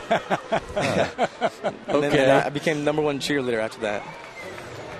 Well, we'd much rather have you out on the mound than cheerleading, that's for sure. I mean, I'd much rather be on the mound, too. Yeah, we've seen you with the pom-poms. We'd rather see you pitch. Or you saw him with the arm brace jumping around with all those walk-off hits we had. Yeah, that's right. Hey, what's next? 2 sets of 30 yeah, 2 sets of 30 again on Friday, I believe. I know I'm going to be traveling with the team, which made me feel pretty good to know that I was actually coming back with the team. I mean, that made me feel real happy. You know, that they want me around and stuff. But I'm only traveling when Lloyd, the physical therapist, travels. So he's not going on this first one. So I'm going to be, you know, going down to Gwinnett Medical Center like I was in the off season, and you know, doing my thing there, and just watching the guys on TV and screaming at them like I did earlier. It's what, a year process or so, depending. Everybody's a little different, but about a year, right? Yeah, that's what you hear. I mean, I know Moylo came back a little bit early, like 11 months or something, 10 months, and I think Josh Johnson came back early, but I don't know. You know, it's on average about a year, and it's definitely a long process, that's for sure. You know, sitting through the playoffs and everything, that made it go by a little bit faster, just because, I mean, everything was so exciting. But yeah, you know, it's a process. It's about a year, and I'm going to hopefully take the full year and be back sometime this year to help the team out. Well, one of the hardest things is the fact that when you look back at last year, and the team was 13-1 in games that you started, and you know that they'd love to have you out there. But let's say late August, early September, you're okay to go. I mean, with a month to go in the season, would you consider saying, okay, yeah, I'm ready to go, even if it's just 30 days, let me pitch? Or would you rather wait till the next season? Yeah, I kept being told not to rush anything. That's just the biggest thing that people told me. I mean, Huddy, you know, all the guys. I mean, obviously, you know, I want to be out there as soon as I can, but, you know, just try not to rush things, and then, you know, run into setbacks, and that's when that's when setbacks happen, is when you just try to do too much. So I'm just going to kind of let the process take its course, and you know, see where that takes me. You mentioned you have guys in this game, guys in your own clubhouse who've been through the Tommy John surgery. How much did you talk to those guys about what you're now going through? I mean, from day one, from the day that I heard it against the Mets on August 4th. I mean, Huddy, Moylo, they've all been pretty supportive. And Keel had it last year.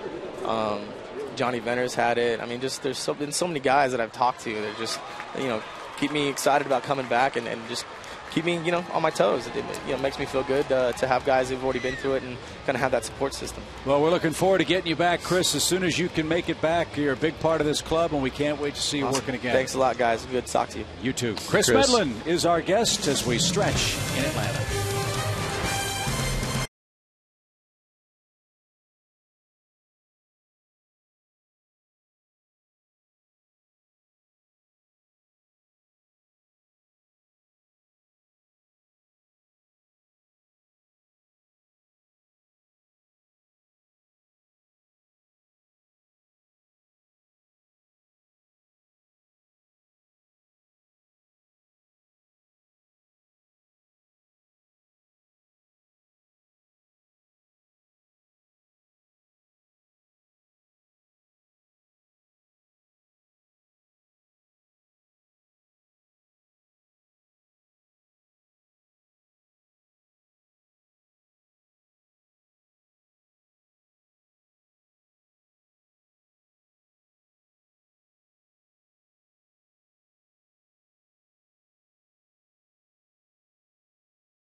And playing in that game, do you remember any players that you got close with? You know, guys that I can stop you right there. Because the opposing team, the West, I was on the East, of course, being from Georgia. The West, the first baseman was Freddie Freeman, and he and I were the two first basemen in that game. So I get to first base, my first at bat, after getting a base hit, and Freddie started kicking some dirt on me. He didn't even say, "What's up, man?" You know, nothing like that. He's kicking dirt. I'm looking down. I was like, "This man really kicking dirt on me right now?" Sports House taking you behind the scenes with Brave slugger Jason Hayward. See where he grew up and where he learned the game. The premiere of At Home with Jason Hayward Thursday morning at 11:30, part of Braves opening day on Sports South. Left-hander Dusty Hughes takes the mound for Minnesota now. Got him off waivers from Kansas City. This guy did a good job for the Royals last year. And he's made this club. 57 games and a .383 earned run average. And he gets a ground ball off the bat of Chipper Jones. And the first out. And Hughes, another veteran of Tommy John surgery. You're almost more surprised when a man doesn't come back from the surgery than being forced to have it. And isn't it funny how your mind plays tricks on you, like when you think about Johnny Venters and how much he was used last year and how effective he was, and then you hear that he's already had Tommy John surgery and you think, oh, okay, good, he's already had it. You don't have to worry about it. Amazing. Freddie Gonzalez's plan tonight was get his regulars 2-3 at bats and get him out of there. You might see some big changes defensively when the Braves come out for the 8th inning. Down a couple of runs. And a fly ball to center. Will drop in front of Denard Span. So the hits are even at 3. Ryan 1 for 2 tonight. And a chance for Dan Uggla to launch one and tie it.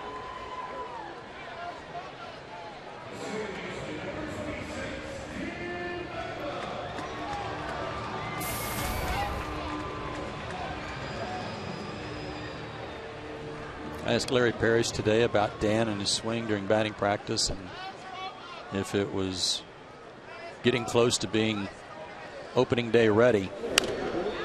And paraphrasing Larry, he said, yeah, it's close, but still a couple of things to work on. But Dan said in spring training, admitted he's a slow starter. Don't expect any flashy, gaudy spring training numbers.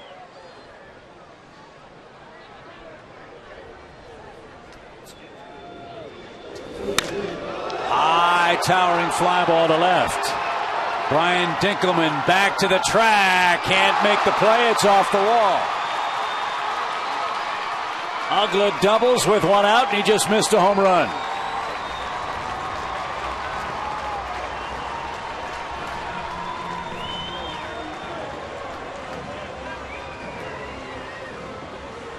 That was a good one. High fastball, too, and he can get on top of some high fastballs. Dinkelman just into the game. Chased and chased and chased, but he kept drifting and drifting, and that sometimes leads to problems, and it did for him. So a couple of runners in scoring position now for Jason Hayward, who's hit into a double play and has walked.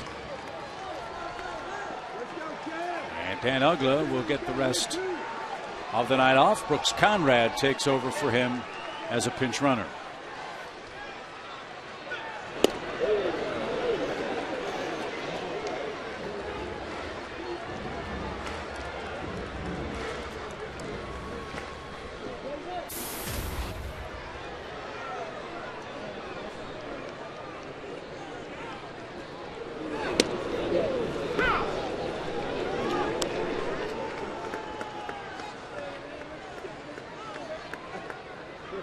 One of the things that the Twins liked about Dusty Hughes was the reviews they got from guys like Joe Mauer and Justin Morneau about how hard he was to pick up when they had to face him.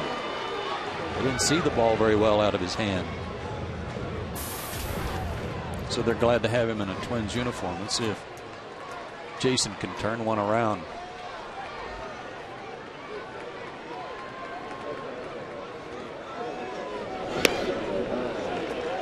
Changes his arm angle on different pitches too. That one was over the top. He dropped down on Jason a couple of pitches before.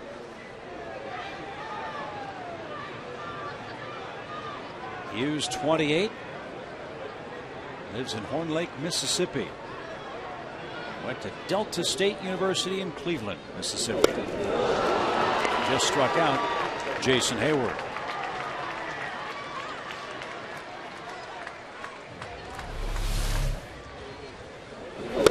Fastball too, right at the knees.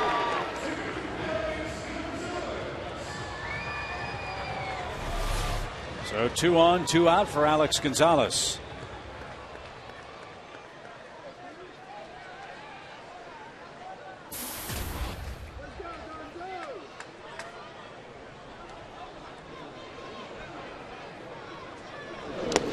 Good stop by Mauer. Part of his game that sometimes goes unnoticed because he's such a great offensive player. Where was it he was going to play quarterback? Florida State. Florida State. Yeah. I don't know how big his house is, but he might want to consider installing a very large trophy case because he's going to have plenty of awards over the rest of his career. He's been locked up by the Twins long term through the 2018 season. Well, they were smart to do that. Now they just got to keep him healthy. And again, had his knee scoped a little before spring training, and only recently has he been able to play, and certainly play as much as he's playing tonight. Only 19 at bats this spring coming into the game tonight. And the scope was on his left knee. And the luxury, as you know, of being an American League player, you can DH him, keep his bat in the lineup. Play some first base as well for Minnesota.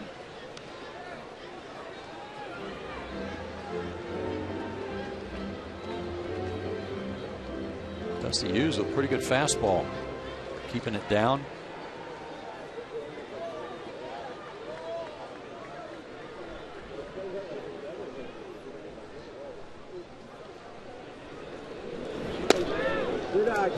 Mere mention of his name, though, and it goes to the motif that Dave Baker went with when he remodeled his house.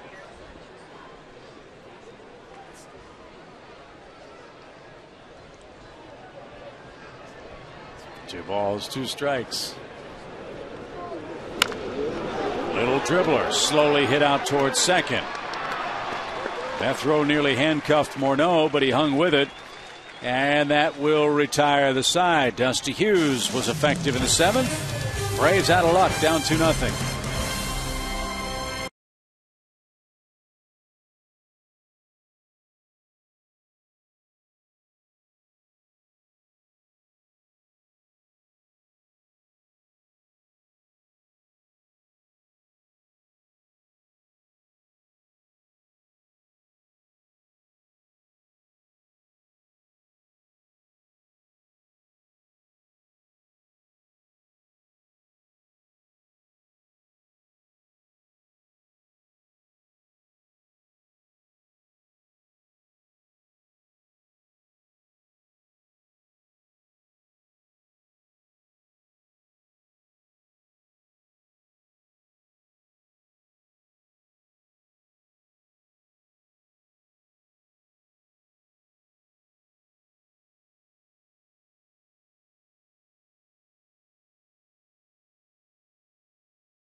One and Garden.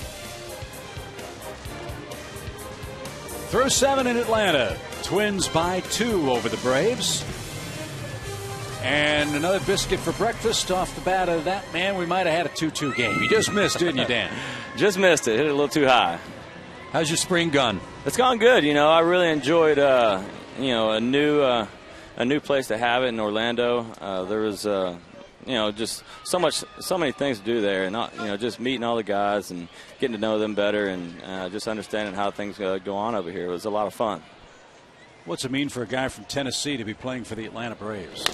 I'll tell you what, man, it's a pretty special thing because everybody knows that your career in this game can be so short, and to be able to play for a team like this that you grew up watching and playing alongside guys like Chipper Jones and D'Lo and Hudson and McCann, and I can just go on and on, and it's a very special thing for me. Pretty special too that you get an opportunity to play for your old manager again. What's that been like? It is. That was kind of funny how that worked out, but it definitely worked out well and in the best case scenario because he already knows me, I already know him, and how we go about our business, and it was an easy transition. All those years ago, a youngster trying to get through the minor leagues and get to the big leagues. You're a Rule 5 guy, and now 4 straight years of 30 or more home runs. You may end up your career as the most prolific home run hitting second baseman in history. Well, that's a long ways away from now, but that would be pretty special. There's been a lot of guys, a lot of great players to play this position. Jeff Kent, obviously, holds the record for most homers by a second baseman. Brett Boone, another guy. Just, you take pride in being that type of player and playing hard every day. And if you look back at the end of your career, if you do those things, usually you'll be pretty satisfied. Dan, one of the things that was apparent to us last year when you were just beating the Braves to death was that you had made a real adjustment in your swing, though, and your average was a direct reflection of that because it went up. What'd you do? Just a couple different things. I started off so bad in 2009 and made some adjustments, and I stuck with them. It's kind of just starting my swing and my stride and everything just a little bit earlier, and it turned out it helped me recognize pitches earlier, and so I wasn't swinging at as many things outside of the zone. So anytime you're laying off those tough pitches and swinging at the good ones, you're going to give yourself a chance. Any secret as to why you hit so well in this ballpark? That is a great mystery, but I cannot answer that one for you guys. I just want to make sure that it continues. Right. That's for sure. Yeah, we do too. I mean, you weren't exactly going against chopped liver out on the mound either. That's what makes it even more impressive. I know. Something about this place helps me get locked in, I guess. It's a lot of fun to play here in this kind of atmosphere. So that probably has something to do with it. There might be something else that's nice to get on this field, too. I've always heard that this is a good track to play on.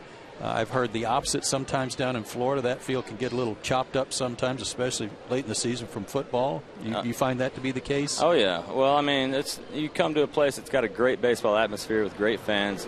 It picks up your energy level just that much. And, it's got a great background here. This is what baseball is. Playing in front of fans like this at a stadium like this, and it just picks you up a little bit and gives you a little bit extra boost, and locks you in a little bit more. Well, you've got a few years under your belt now, and is opening day still as special to you as it was? I'll tell you what it is. I don't think it'll ever change for me. I still get butterflies before every opening day, and I'll tell you, just to have your friends and family watch on TV, or they might even make the trip there. It's just a special thing for everybody. All the parents that let their kids skip school and they get to come to opening day, watch a ball game.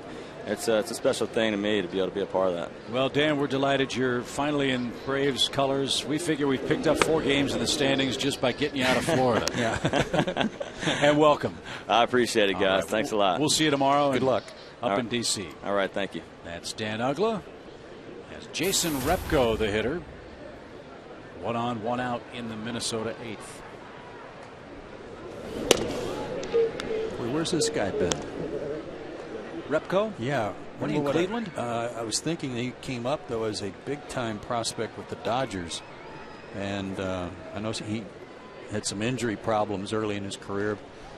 Highly touted, but I haven't heard his name recently. No. Yeah, he wasn't in Cleveland. He was in Minnesota last year, played in 58 games. Spent, you're right, a lot of time with the Dodgers.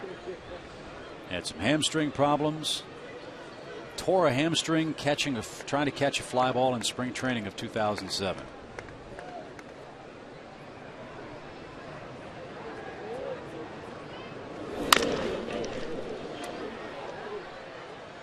Conrad, the tag and toss, and he starts a nice double play to retire the Twins in inning number 8. Good play by Brooks Conrad. Time for the bats to get busy. 2-0 Twins.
Pitching's been very good tonight, as Minnesota leads the Braves by a 2-0 score here in the bottom of the 8th inning.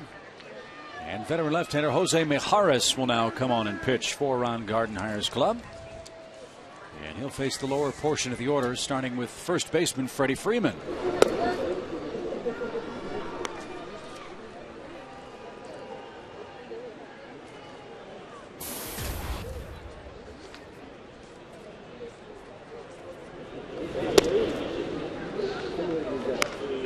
Out of Caracas, Venezuela, signed by the Twins as a free agent back in 2002.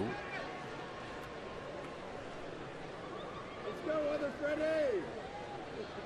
47 games out of the pen last year, 32 innings. And Freddie Freeman, with the lefty-lefty matchup, strokes a single to right field and brings the potential tying run to the plate.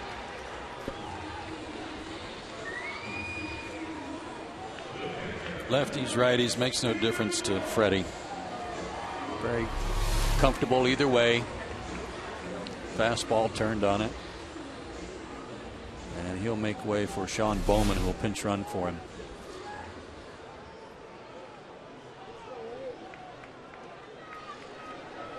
So Bowman at first, David Ross in the box. Bunch of defensive changes for Minnesota in this 8th inning. Mijares on the mound. Drew Butera, the catcher. It's a new battery for Minnesota. And he made a terrific stop. And that keeps Freddie, or I should say, Bowman at first base.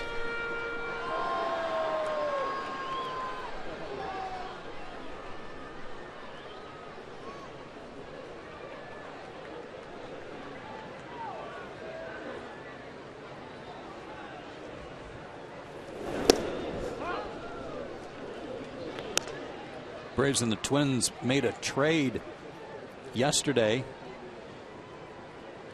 The Twins had claimed Scott Diamond off the Braves AAA roster in the Rule 5 draft in December.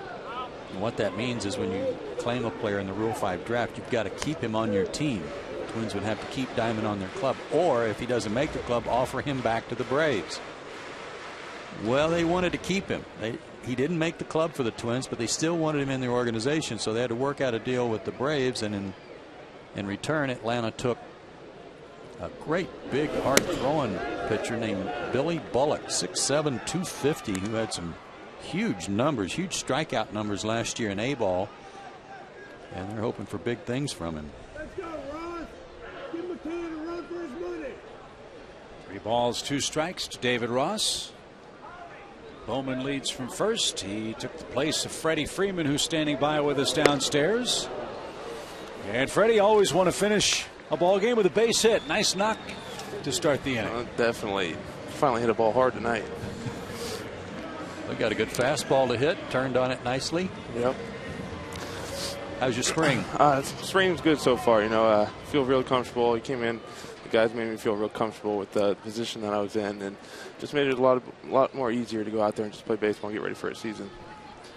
You're going through this year what Jason Hayward went through last year as the top position player prospect on the club. What did Jason tell you to expect, even though you had a cup of coffee last year? Mostly him and all the other guys are just telling me to be myself. Don't try and do too much. Just be who I was. That got me to this point. So, you know, I just trying to learn from the veteran guys and how they go about their business, work ethic, and all that stuff. And the little pointers they give me, I'm definitely going to take in and just try and put that on to the field also. I know you take a lot of pride in your defense. Everybody wants to talk about your offense because it's so solid, but I'm continually impressed with how you handle yourself around the bag at first base. And who's been instrumental in helping you with that? Actually, you know, I really didn't play a lot of first base until I signed. So, you know, it's been a work in progress for me, and I've definitely had to work really hard at it. But you know, my first year in Rome, struggled pretty much a lot. You know, I just didn't really know what to do over there, pretty much. And then I got the high A, and Rocket Wheeler, the manager there, who's now the Double A manager for us, kind of took me under his wing, and he really helped me out. Had me doing a bunch of drills. He had me jump roping every day. He's just doing all these little things that were going to help me around the base, footwork, and all this, and it's really paid off. And you know, he was in spring training with us this year, and he went right back to what I was doing in high A. So, you know, he's all over me, and he really helped me out. What'd you play before first? Because I didn't realize you'd change positions. I played third in high school, so third and pitched. 2 quick outs. As Wilkin Ramirez is the hitter. Well, you'll never forget your first Major League home run, will you? No, definitely not. Pretty special. You know, those things, those are what you dream of as a kid, and for it to actually happen, definitely a special memory. And the guy you hit it off of was the remarkable part. Your first home run off the Cy Young Award winner and 20-game winner, Roy Halladay. You kidding me? I have no idea. I just went up there swinging and I actually hit it. So that's all I can. That's all I did. Well, caught him by surprise too. He had to do a double take. Now, did you get the ball? I did, because it landed in the bullpen. So I got it back. Was it flat on one side? It went about 500 feet, didn't it? No, there's a little mark, but I don't know if that. It went through so many hands that I got so many jokes played on me too. So, you know, it was all fun. 1 ball, 2 strikes for Ramirez, and he goes down swinging. Freddie, looking forward to getting the season started. Congratulations, buddy. Opening day is right around the corner. Thank you, guys. I appreciate it. Braves first baseman Freddie Freeman as we're through 8.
He is on to pitch for the Braves as we go to the top of the 9th inning.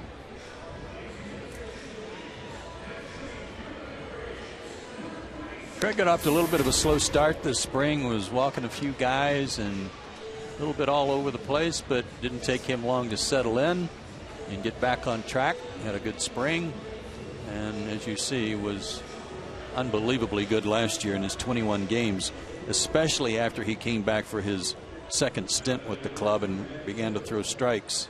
Co-closers will be the plan for Freddie at the start of the year. He and Johnny Venners. Venners had a good inning tonight, gave up a hit, struck out a batter. But as we have said for years, Chip, if you want to be a closer in the big leagues, you got to throw strikes. You can't walk players, walk hitters, and Kimbrel certainly knows that. He quickly falls behind Matt Tolbert. 2 balls, no strikes. Twins got a run in the second, run in the third. One on an error, the other on a sac fly, and that's all the scoring tonight. Every Braves pitcher has worked 1 inning. Martinez, Linebrink, Sherrill, Moylan, Chapman, O'Flaherty, Gustafson, Venters, and now Craig Kimbrel. 94 on that fastball. Nothing wrong with his velocity, and he's got a good curveball to go with it.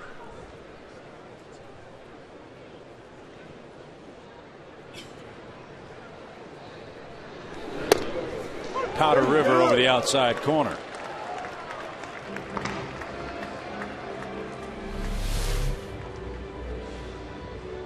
Boy, and I don't know if the scoreboard speed gun is calibrated just yet, but that was 100 according to the scoreboard. And we invite you to bring the kids to Ultimate Kids Days, April 9th and 10th when the Phillies are in town. You get free Scouts Alley games, museum tours, and a pregame parade around the field. Braves single game tickets are available in advance, and you can save $3 on each. For tickets, visit Braves.com/kidsday.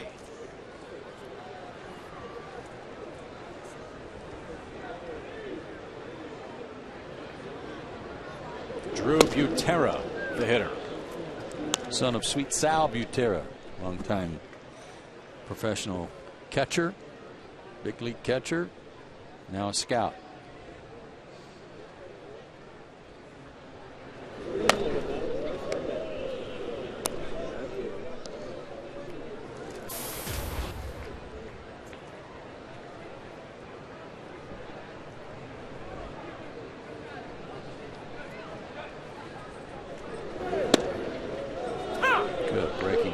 When you got to sit on a guy's fastball that's throwing mid-90s or higher, it's very difficult to then adjust to a breaking ball like that. But he singles into shallow left center field. And Drew Butera out of Lake Mary, Florida, and the University of Central Florida aboard with 1 out in the 9th.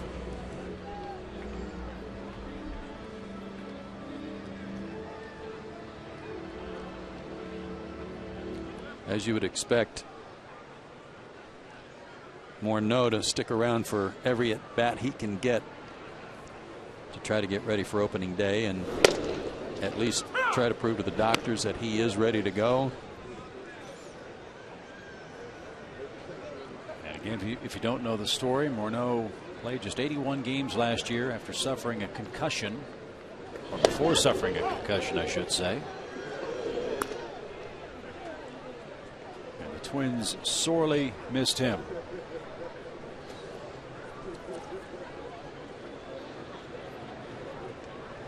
Hey, big news! Second straight year they'd had to go to the postseason without him. Yep. Because of injuries.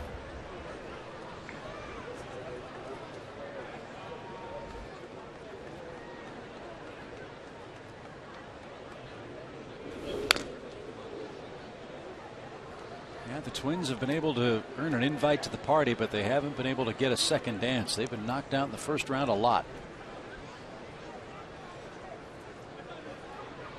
And it's oftentimes been the Yankees that they just have had all kinds of trouble beating, not only in playoff scenarios, but regular season play too. That'll be the challenge perhaps again this year. If Minnesota can win their division or make it as the wild card to get the Yankees or Red Sox out of the East again.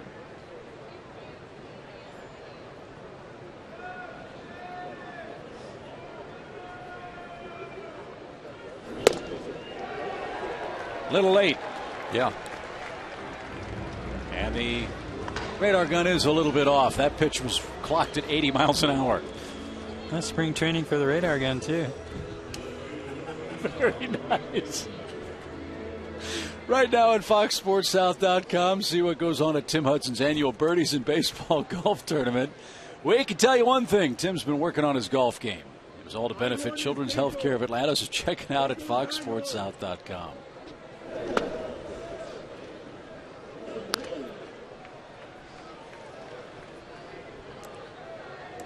Brian Dinkelman, the hitter.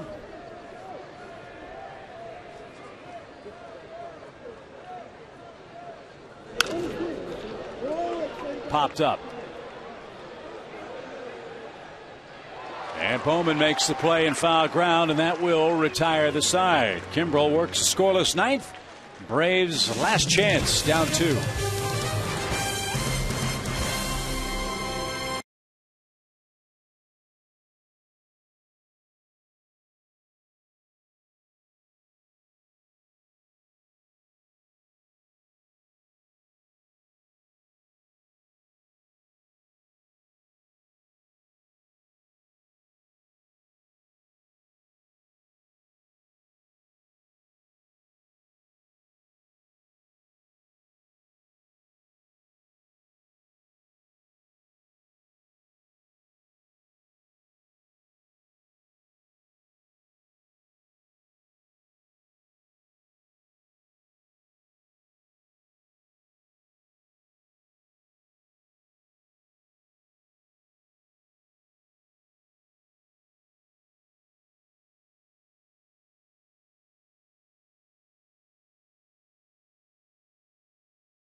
A similar situation at the back of their bullpen as the Braves do. They have a couple of very worthy candidates. Ron Gardenhire has a couple of options. We've already seen Joe Nathan. Now here's a look at Matt Capps. And you can see that he accumulated 42 saves, only had 6 blown saves combined between the Nationals and Twins. That was a big move they made to get him, because Capps had come over from Pittsburgh, hadn't been with Washington that long, but had proven that he could finish a game, and they needed somebody to do that.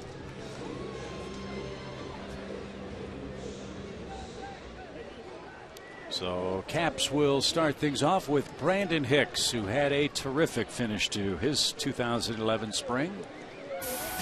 A .314 average, a homer, 6 RBIs, and his usual terrific defense has earned him a spot on this roster.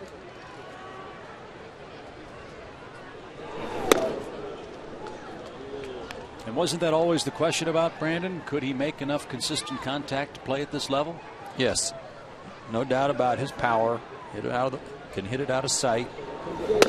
Outstanding defender.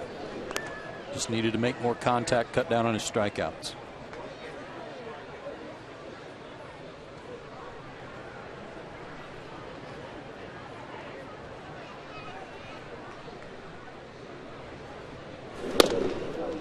Capps is a guy, he's a Georgia native, lives now in Douglasville, went to Alexander High School, and played on some all-star teams with Jeff Francoeur and Brian McCann when they were in high school or at the end of their high school career.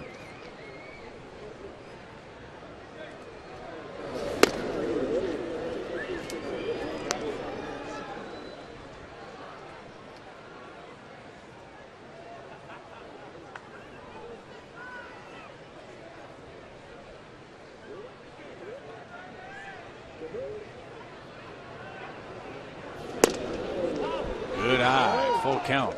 And that's a pitch that he chased a lot when we first saw Hicks when he first started coming to big league camp. Was that slider to the middle of the plate that would break away and he'd chase it. So a little patience there, and he gets a full count to hit now. And that one in at the knees, and Hicks is down on strikes.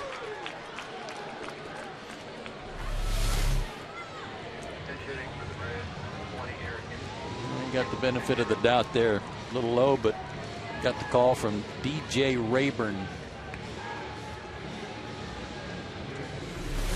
Base is clear, one out in the ninth. Here's Eric Hinsky.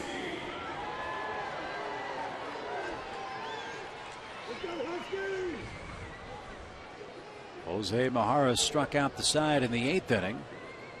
Now Cap starts the ninth with a strikeout. Hinsky will try to end that streak.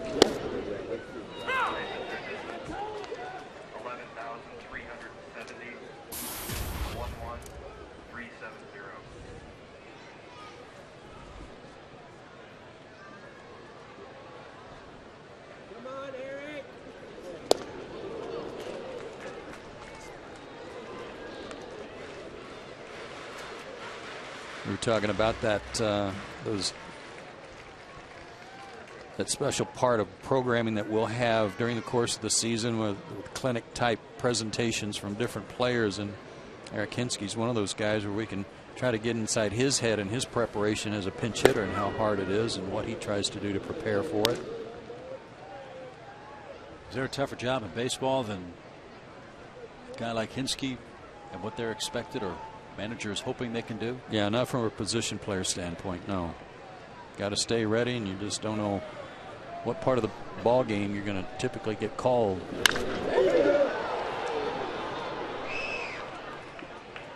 You don't have 4 at bats to get loose and figure a pitcher out. You got to be ready when you step in. Takes a special person with a special knack from a preparation standpoint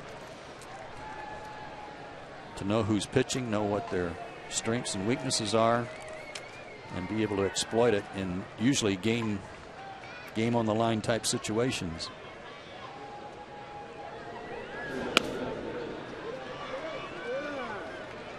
Well, Eric, not only terrific off the bench, you might recall 69 starts. Remember, he played left field for 50 games for the Braves last year, and when they exploded in the month of May with that 28 record, both he and Troy Gloss were instrumental in the Braves coming back from a 9-14 April. That's off the glove and late to first. So Hinsky comes through in a pinch, and he helps bring the potential tying run to the plate.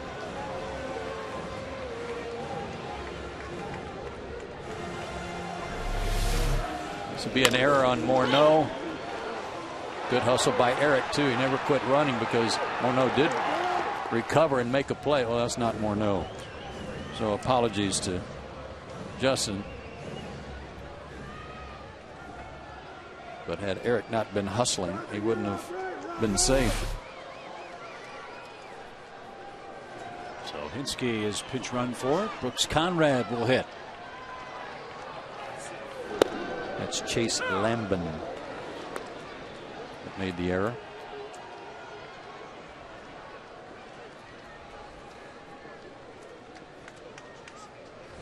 Here we go, Raw Dog. Butera snap throw to first. And Corey Harelchuk nearly picked off.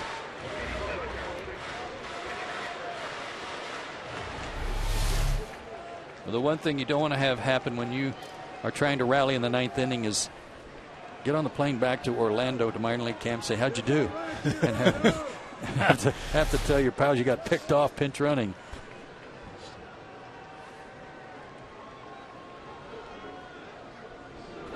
Ow. That followed him into the batter's box.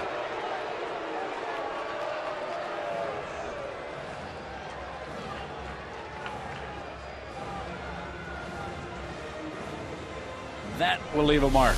Yes, it will. Dead center in the middle of his back.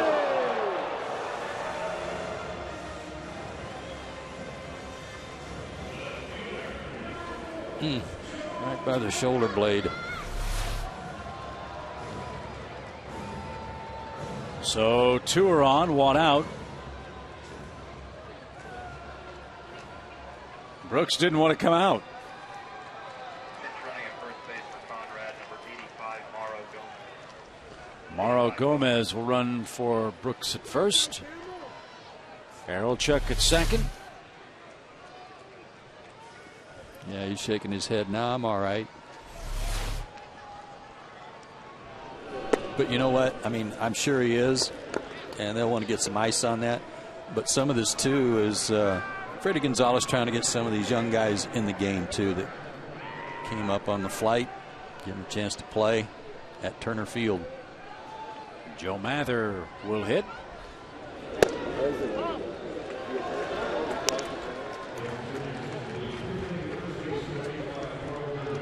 Joe Mather had a tough spring with the bat. If he looks to a reason as to why he did not make the club, it would be pretty much from his offensive stats. Yeah, 137 average and 3 RBIs. Is that something, though, the Braves are still going to be looking for in the early weeks of the season, a right-handed presence off the bench? Well, I think so. And one of those, that person might be Brandon Hicks. I mean, as the season goes on here for the first month or so, but it's definitely an area that the... That's a shot into left field. That'll load the bases with 1 out. It's definitely an area that Frank Wren has said that they will look at as the season goes along and see how much they need somebody to complement Eric Kinski coming off the bench from the right side. This is a good swing from Joe Mather. They got something out over the plate. Didn't miss it. And now the bags are full for Ed Lucas. And only 1 out. 2-0 Minnesota. Braves trying to rally in their last at bat.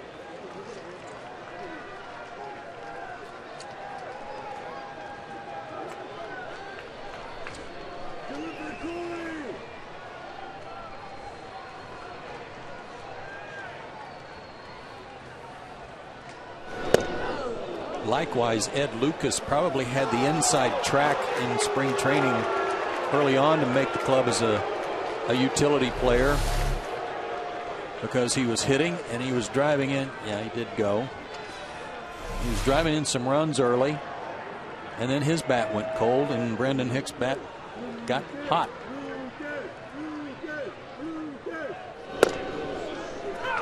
Lucas hit .307 in Omaha last year.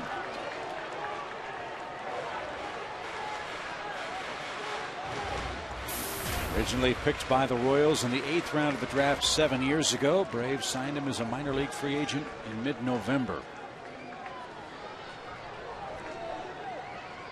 They're trying to get to Matt Capps here, down 2 runs.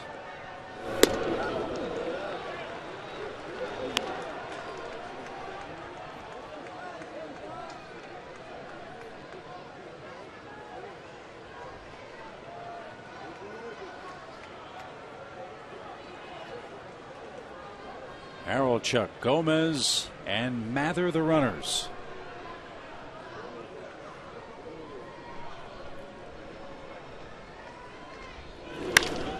Little flare. That'll score 1. It's a 2-1 game.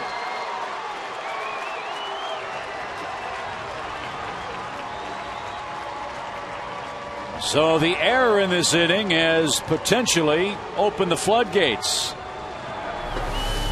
All the Braves need now is 1 to tie and 2 to win it. That's a classic case of being behind in the count, runners on base, and you just have to try and defend yourself on the inside half of the plate and try to take away the outside part. And a good job by Lucas there just to fight that fastball off and drive in a run and keep the inning going.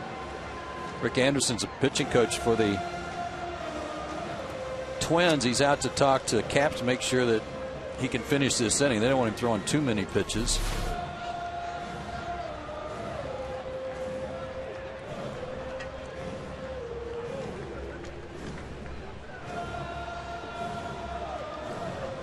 So the bags are full now for Sean Bowman. But like you said, Chip, the error got all this going.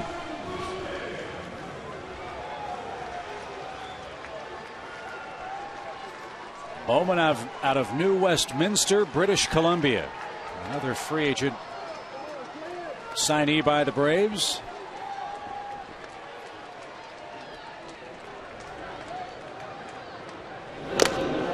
And had a healthy cut. You can get a Braves 5 or 10 game flex pack to secure popular games like the opening weekend, Publix Friday night fireworks, the Civil Rights game, and more. For the best seats, call 404-577-9100 or log on to Braves.com. As we talked about in our open, all year long last year, the Braves with last at bat come from behind wins. They're in position to do it tonight against Minnesota.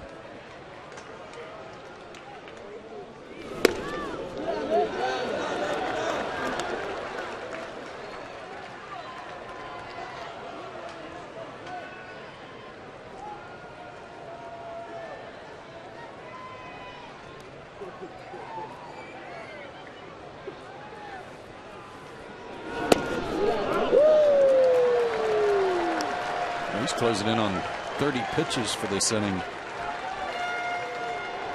Not the way he wanted his last appearance of the spring to go, for sure.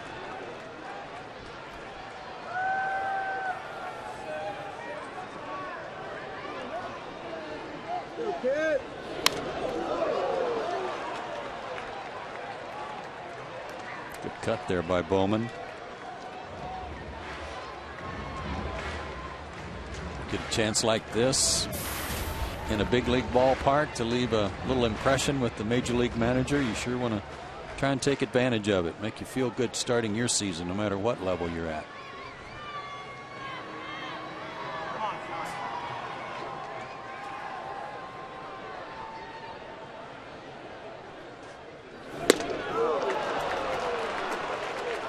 Fastball got Bowman, 2 out.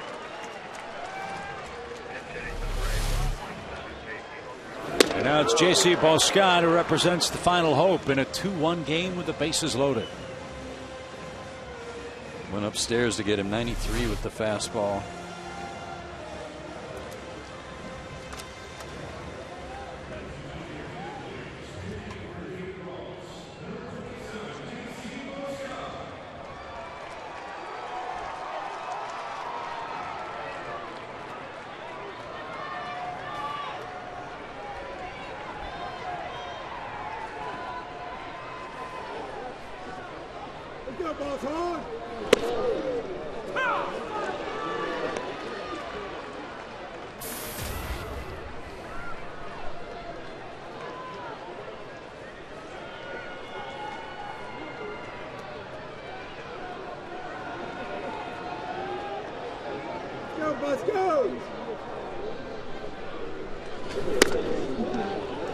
He's really laboring, especially that breaking ball.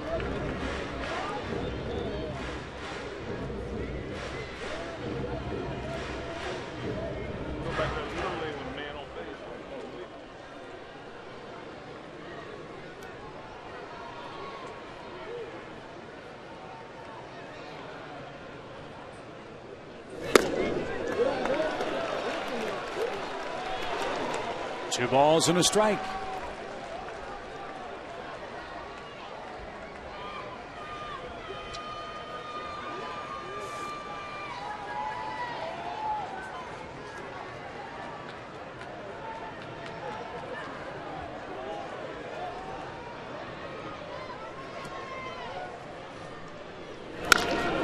Deep short. Ball dropped. Game tied.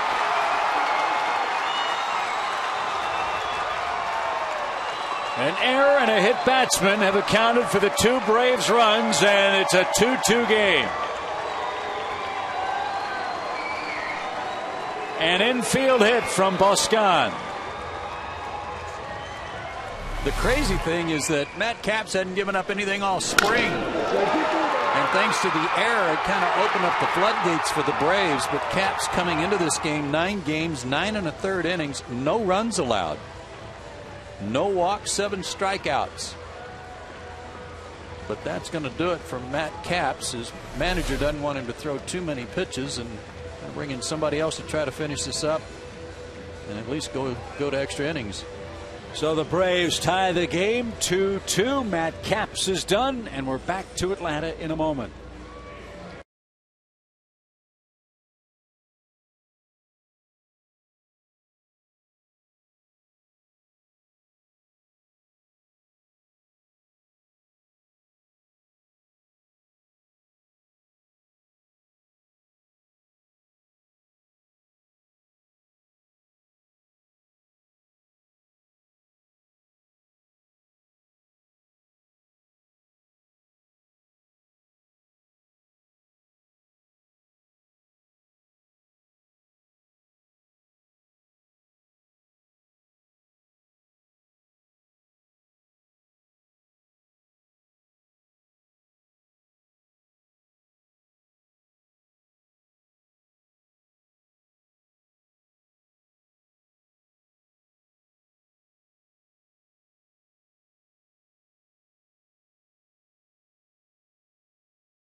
Much help from his defense. He also hit a batter, and that's cost him what was a 2-0 lead. And Kyle Waldrop is in. And 2 springs in a row for this young right-hander out of Knoxville, Tennessee, where he has been absolutely brilliant. Former first-round pick for these guys. Matt Young, a ground ball to second. And that will retire the side. So Waldrop restores some order, but not before the Braves tie the game. 2-2's our score. Free baseball in Atlanta.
And Ron Gardenhire have seen their clubs battle to a 2-2 draw after 9. The next question is, how much further will we go? Freddie was hand signaling over to Ron Gardenhire. He did get his attention and looked like there was an agreement that they would play this inning and no more. And this inning will start with left-hander Richard Sullivan on for the Braves. He's out of the Savannah College of Art and Design, an 11th round pick by Atlanta back in the 2008 June draft. When you come out of the Savannah College of Art and Design and you're a crafty left-hander, I mean, that's kind of the ultimate. Bet you can really paint. Oh boy, there's a long list we can go through tonight, buddy. He's a big guy, though. Don't want to make him mad. 6'3", 235. Last year, 36 games at Mississippi. Bullpen and as a starter. 4-11 with a 5.09 ERA. And that's one of the fun things about these games. Even 9th, 10th, 11th innings of a spring exhibition. It's really a great testament to these kids who get a chance to play, as you said, in the big league ballparks, in front of the big league scouts, the GM, the front office, the fans. There's also a great tribute to the scouts that find these guys and get them signed. And Brian Bridges was the man that signed Mr. Sullivan. So credit to Brian and Richard. Here he is in Atlanta, and who knows, perhaps someday soon we'll see him in the big leagues as a regular player. Jason Kubel will start things off for Minnesota.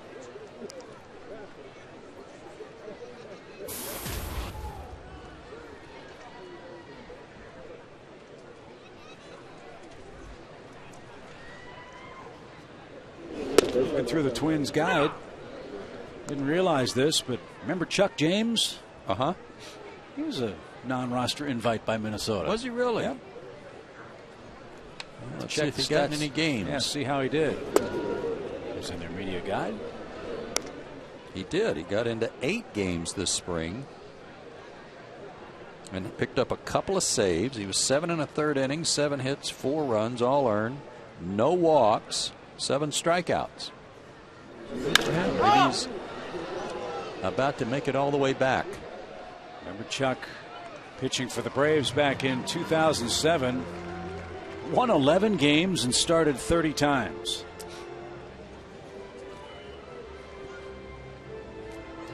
So, yeah, I hope Chuck has a good year in the Twins organization. I'm guessing he'll go to AAA. It's only a guess, though. And hopefully he can indeed make it all the way back. Well, look, speak of the devil. There he is warming up. Welcome back to Atlanta.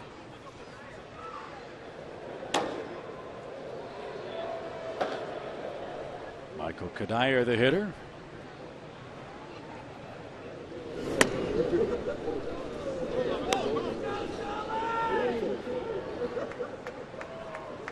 I remember, right, one of Chuck's jobs in the offseason was hanging windows, right?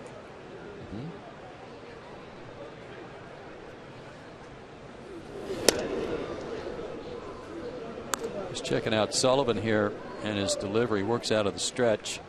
But look how far over to the third base side of the rubber his left foot is. Well, that's as far as he can go and still make contact. And he walked Kadire on 4 pitches.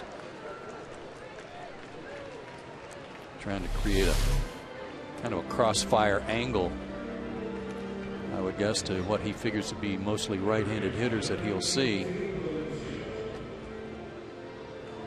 That is way over there. Valencia's been an Iron Man tonight. This is his 4th at bat. He's got an infield hit to his credit this evening.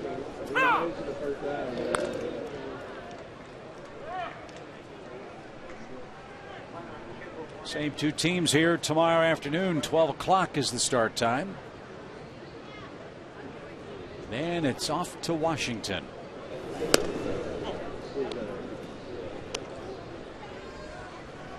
Livan Hernandez for the Nationals. Derek Lowe will again take the ball for the Braves on opening day. You would figure there to be a few ground balls in that game. Oh, man.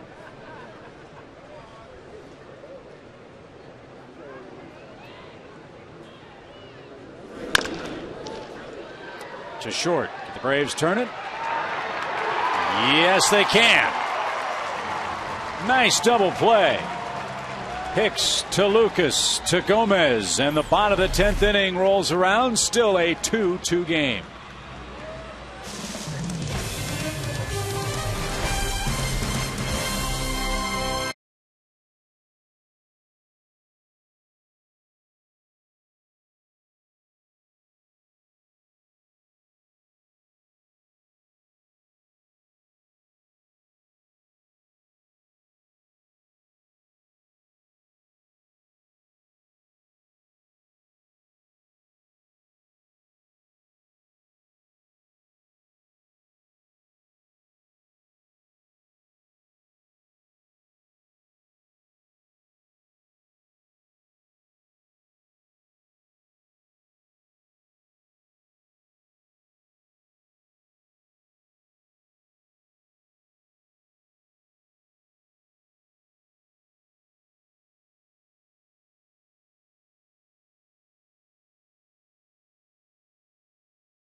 tonight.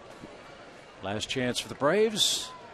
And they face former Brave Chuck James, who's on to pitch for the Twins. He's been around the horn a little bit, mostly because of injuries, though, since he left Atlanta. He missed all of the 2009 season with a torn labrum in his shoulder. The Nationals signed him last year, and he was in Syracuse for a time, went 2-1. But in Double-A, he kind of found his form again. He went 8-0 in Double-A with a 1.59 ERA.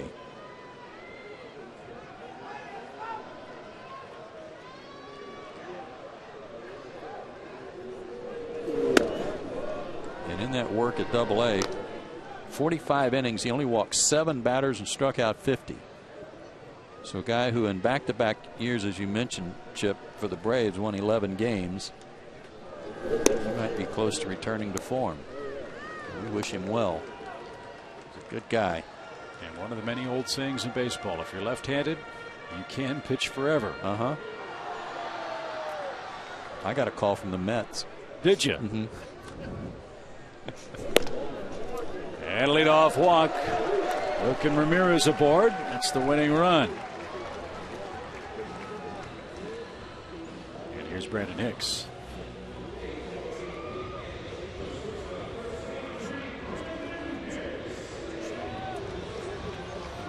How many strikeouts did you finish with as a pitcher?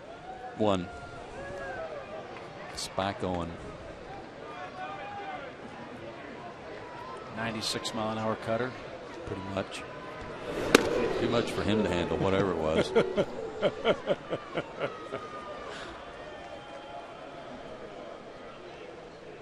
Chuck out of Pebblebrook High School in Cobb County. So I'm sure a few butterflies going through him right now, too, coming back to Turner Field and being back home and wanting to show well. And hey, a nice reward for him from his manager for his good work last year, obviously, and the good work this spring. You mentioned the excitement that the minor league guys get traveling with the club on the big plane, playing in the big ballpark. Same true, I'm sure, for Chuck.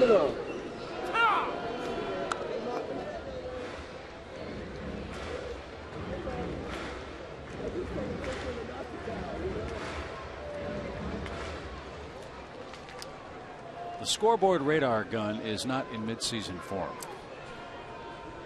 by the way.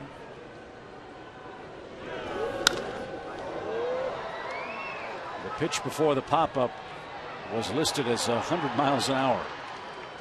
Chuck doesn't throw quite that hard anymore. And 1 out.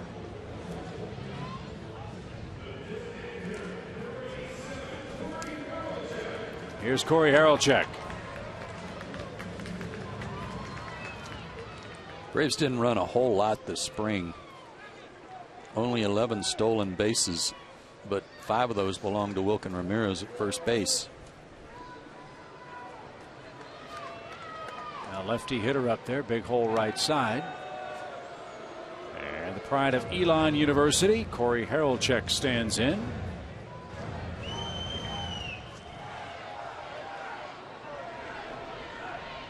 Split the year between Rome and Myrtle Beach. And the runner is going. Pickoff play, and Ramirez beat the wrap. It's good play on his part, because if you make the decision you're going to go on his first move, well, just keep going. Maybe you can outrun the baseball, and that's exactly what he did. Tag was high on the shin, and that was a good call.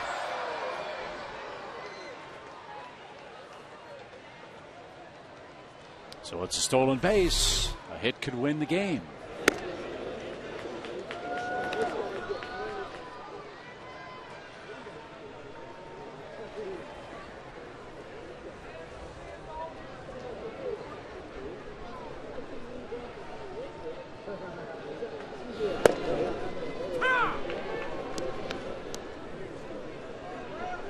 Let's go, kid.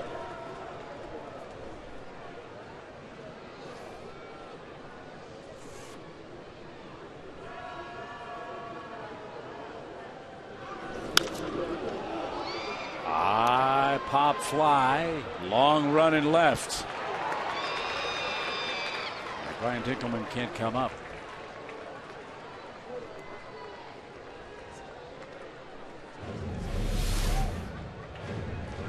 Unfamiliar territory, but he knew out of the corner of his eye he was getting close to the wall. Wise just to try and make it sliding catch. This late in spring training, no time to be a hero challenging the wall. Oh, the outside corner.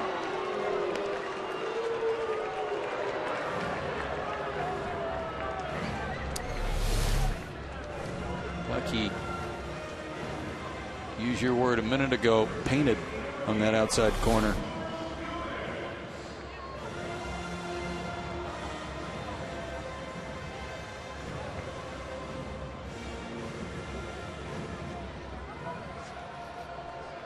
So it's up to Mauro Gomez if the Braves are to avoid a tie this evening.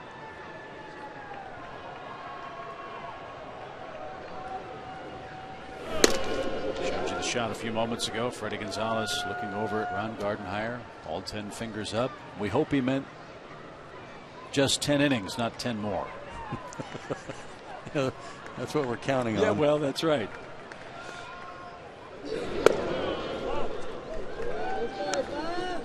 Nobody warming up in our bullpen, according to Laser Baker, so I would say that would end it.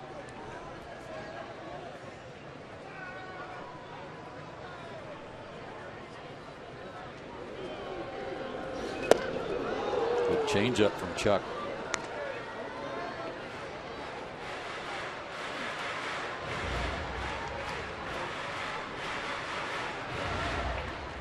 He always had a good change. Tried to pitch through those shoulder problems for about a year before it finally got the best of him and he had to get it fixed. High fly ball toward left. Dinkelman back. And the Braves are going to walk off with a 4-2 win.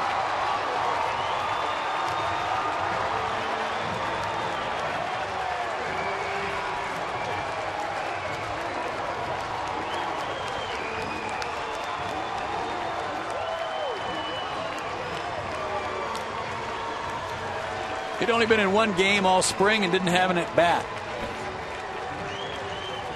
But he can go back to Orlando into the minor league camp and talk for a long time about winning this one.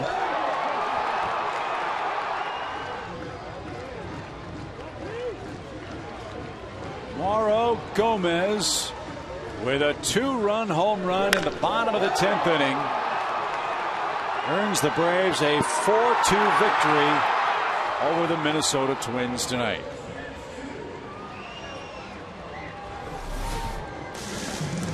So that's your final tonight. Crowd of 11,370 will head home happy. Braves 4, Twins 2. Coming up next, it's Braves Live. Stick around for post-game interviews, Freddie Gonzalez post-game sound, and all of tonight's highlights. For my partner, Joe Simpson, Chip Carey inviting you to stay tuned for Braves Live. That's coming up next.